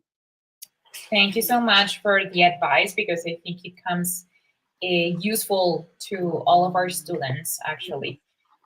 So now we have one question from Paula Camila. She says, what do you think is the biggest difference between the educational model you explained and the Colombian educational model? Yes. So I didn't get to see, I wish I got to spend a little bit more time in just like the public schools there. I saw a little bit in public schools when I was there, just like from friends that were working there, but I didn't get to see enough where I like really had like a good explanation of it. But I think that, again, the biggest difference that I would see is just like like driven by data. We're so data driven here. It's so much about like the assessments and all of these things that measure our students and our schools. I think that another big difference is just like, well, another big difference is like, I mean, we're also in school longer days and stuff. So all of the work that we do, like all of our professional developments and things like that are after hours. Like our kids are in school from 7:30 to 3:00 every day, but usually they stay until about 5 with like either tutoring or with extracurricular activities. So I think that was a big difference I saw, is like, I'm pretty sure they get out earlier. But beyond that, I think I would say from what I observed, at least like class sizes, I think are a little bit smaller. But overall, I think it's really just like about like the data, the observations and feedback, like all of these things constantly happening. I didn't see that when I was in Colombia. And I think there's benefits to that too, because some would say that we do too much with like data and assessments. And again, that's a whole conversation. But that's just like kind of where we are. So I would say that that's probably the biggest difference. Yeah, it is a really big conversation there. But I mean, for some reason, you pay that much attention to data, you know, and there are like significant differences between what happens there and what happens here. So that's Yeah. one thing to take into account. No. Now for we sure. have a question from Darinson. He asks, what do you do in order to encourage color students to improve their self-perception so that they can have brilliant futures? Skin color should not be a boundary to anyone. Oh my gosh, I love this question. 100%. You're 100% right. It should not be a barrier. And that's what we're here working against. It's because our system and our entire society in the US, I mean, since we started, like, it's been racist, it's been messed up, right? It has not done right by students of color. So a lot of the times this negative self-perception comes from the fact that they are attending schools that aren't fully staffed, might not be clean, might not be safe, might not have like textbooks and computers and the things that like students have, right? It's going to come from teachers who don't look like a lot of the times, I will say, especially with our African American students, with our Black students, we don't have a lot of them have not don't always have teachers that look like them too. And they have teachers that a lot of the times like have these negative biases and stereotypes in their mind that like they might not be right out there like racist to the kids, but like they treat them differently. They correct them more. They get them in trouble more. They suspend them more. And so all of these like direct and subliminal messages kind of send this message to our students of color that like, this isn't for you. Like school's not for you. School is not for me. Like, right. And because also, you know, if you're going to a school that doesn't have great teachers and doesn't have staff that is doing what they're supposed to do, you're not going to perform well. And you're going to see your assessment scores and you're going to think that you're dumb, and you're not. But because the majority of our students of color in this country go to schools like mine, like in areas like mine, that's kind of like where this can come from if it's not staffed with the right people who like really have this in mind. And so for me personally, it's especially important because, as y'all can see, I'm a gringa, I'm a white American girl, you know, like, but you also learn like there's a lot of, I've done a lot of work with like culturally responsive teaching and things like that. And so learning like what those differences are between different student groups, like the way that I interact with like our Hispanic, like bilingual students might be different than the way that I interact with my Black students. Like my Black students, they need to talk a lot in class. They need to be able to talk about a lot of the things, and they need to be able to ask questions and be active and moving and things like that. Whereas like the bilingual kids, a lot of the times, like they tend to be more quiet and they need more help, like doing those things, like speaking up, being active, all of these, like doing a lot more. And so like, you know, it's all of our kids can achieve the same thing. All of our kids can absolutely do it. It's just about very much giving them that message, building up that self-esteem that they have, building that confidence. And then also just like taking the time to know that, like for the educators to take the time to know their culture, know where they're coming from, appreciate their culture, build relationships with them and their families. Like I don't look like my students, but look, I could call it, like they're all in my phone. All my students' families are my phone. Like we're cool. I was at their football game this weekend. Like, you know, it's stuff like that that like makes a difference, where students are able to feel like now they're part of a community. They're part of a learning community. They are learners, they are achievers, they are scholars, and they can do things. It's really about getting the right people in front of kids that are going to send them those positive messages to counteract all of the messages that society is sending them, has sent them in the past, that tell them that, oh, because you look like this, or because you're low income, like your family doesn't have money, you don't have a big house, like you can't do this. Like we just have to basically counteract all of those things. And it takes time, but little by little, you start to see those changes where students really see it within themselves that like, yes, like I can do this, you know? Thank you, Kristen. That's a really beautiful message to our students, how they can start building up those relationships with them and with their families, and how to make this really strong bonds and make them feel appreciated in the society that is, you know, so difficult and messed up sometimes. Thank you for that. Yeah. So we have one last question, and that comes from Andres. Okay. So, well, after, you know, facing with all the difficulties that you have with students, now it's a little bit about you as a teacher, right? So He says, at some point, did you feel empty when you felt that your students had difficulties learning this subject despite all your ideas or efforts, I believe? If so, how to control that situation? Do students notice it? Oh, this is a good question. Look, if you're a teacher, this has happened to you, I promise. If you ever have taught anything in life, this has happened to you. This happened to me when I was in Colombia. This happened to me like when I was teaching here. Like it happens. It's part of the process, right? And like even when, now like I have all these degrees, I have all this experience, I still have days where like I'm like, I'll go in and I'll co-teach or I'll model and I'll be like, "Oh, this is a great idea." And then I do it and it's like, nope, this didn't work at all. Right. So honestly, sometimes when those things happen, like, especially with the students that have difficulties learning. So with the students that have difficulties learning, like for me, I don't usually like sometimes I don't usually get like that per se because like I said, I know where they are, I know where they're going, and I can celebrate that incremental progress. Like last week you were at a 45, this week you're at a 50. Like you're still failing, but like we're moving up, right? Finding a way to celebrate those small wins. I never let them feel like I never want them to feel like it's like I'm frustrated with them. The only time that I would want them to feel that is if like I know, like when your students are like not doing their best or just like playing and not do it, like that's the only time that I'll get onto them and be like, what are y'all doing? Are you for real? Like give them the whole lecture. But with that situation with students that are struggling, honestly, it's one of two things. It's either they're a struggling student and this is hard for them and they need more help. Like they just need more consistently see more tries with like what we're doing. So if I tried this strategy today and they didn't master it, maybe I'll try it again tomorrow, right? And maybe I'll try it again the next day. If after like a week or so, I'm seeing like I was doing this thing with consistency and it didn't work, it didn't click for them, then I'm going to go find something else and I'm going to figure that out, right? Or like I said, there's always like if it's like I've done all of these things, all of these interventions, I might need to refer them for special education testing or things like that. But also another thing I like to do, I don't know again exactly like where all of y'all are teaching or tutoring or those things, but sometimes too, it's like getting them to work with either another student or another teacher. Like when I was in the classroom, like one of my other math teachers, like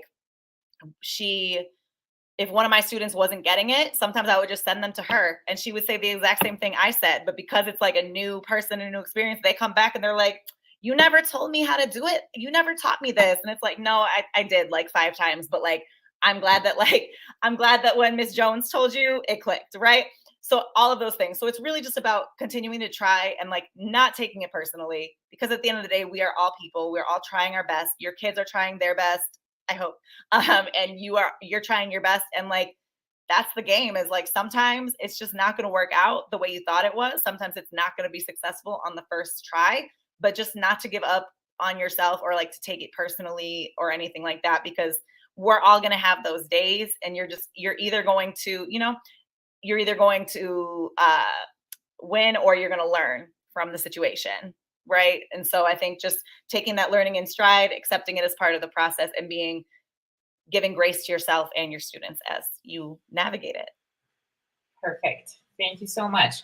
Daniela has a last comment, and Okay. she would like some motivational words coming from you. Okay. She says, like, I think you are the last to talk. Aww. To conclude, you could tell us something motivational to continue in this wonderful work that at the same time we find great and difficult challenges, please.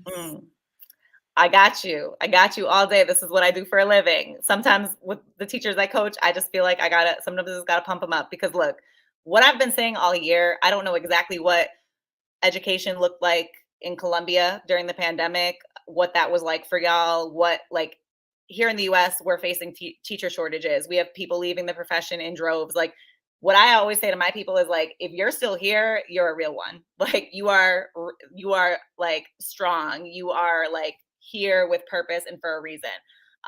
And so yes, it's difficult, but like you are basically like the chosen ones. You made it. Like if you're in, those of y'all that I just respect so much anybody who is getting into this profession right now with all of the challenges that we've all just been through. It's like definitely the worst time to go into it. But it's also a time of great opportunity. And so I think like at the end of the day, there's nothing like this in the world. There's no profession that's going to make you laugh, make you cry, make you excited, make you hate everything like this one. Like, I mean, it's everything all the time. And so I think just like always remember your why, always remember your purpose for getting into it. Whenever I feel, because I still have those days, I've gone through burnout, I've gone through just like feeling like, what am I doing? Like, this is so hard, you know, this, especially in a school like mine with like the turnaround work and the stuff that we have to do, like it's crazy, right?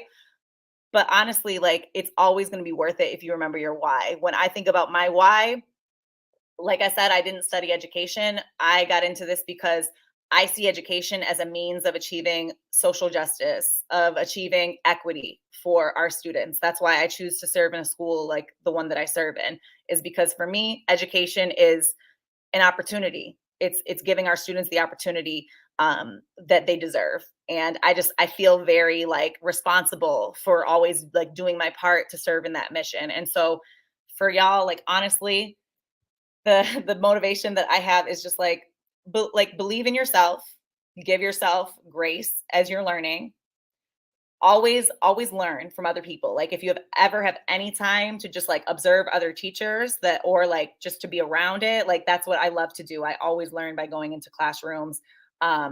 And just like also figure out the things that like make you love it. Like for me, this work's always about the kids. I don't have my own class anymore because I'm an administrator, but I'm with kids all the time. Like anytime I plan times for me, like I have a special lunch group of girls that like they'll come and eat lunch with me, and I kind of mentor them, but it's just like nice to be around the students. Anytime I'm having a bad day, I go down to like the pre-K classroom and like, you know, you walk in and they just like tell you how pretty you are and ask you to color with them, right? Like for me, being around kids just gives me joy. So figure out what those things are. Like if you like to do, you know, like games with them, if you like to, anything that you can do to fit in, those things that are going to bring you joy and take care of you, like during your school day, during your work day, do those things, find those things that are going to give you that like ability to keep going and just hold on to them, because this is amazing work. It's important work. I'm so happy all of you are here entering the profession or being part of the profession. And I am just like very grateful for the opportunity to be able to speak with everyone. And, you know, I always have a place in my heart for new teachers. And so like anything y'all need, Juliana has my information. So anything. My gosh, you're so inspiring. Thank you for all those words. I mean, it's been a pleasure to have you here sharing with us. I hope our students have enjoyed this time and getting to know you a little bit, the kind of person you are. Hopefully they could get to know you more. But thank you for all the advices. And I mean, it's been really great to have you here. We appreciate the time that you took from your schedule. Thank you so much, and we hope to see you in the next opportunity. Of course, let me know. Hi, Tatiana. Hello. Good to see you. All right. Thank y'all so much. Have a wonderful, wonderful rest of your day. And I'm just a call away. See you later. Thank you. Bye. Okay, Ms. Daya, this is the end of our webinar. Thank you so much to all the teachers and all the students supporting our event, especially those from Santander de Quilichao and from Popayán. Thank you so much.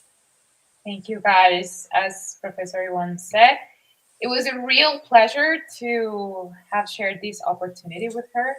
We didn't expect to have this amazing session today. I mean, it was like a really great opportunity for everyone. I mean, not for you as students, but for us as teachers to learn from all these people and their experience they have. Like, we really hope that this can help you for the future, for the coming things that you have.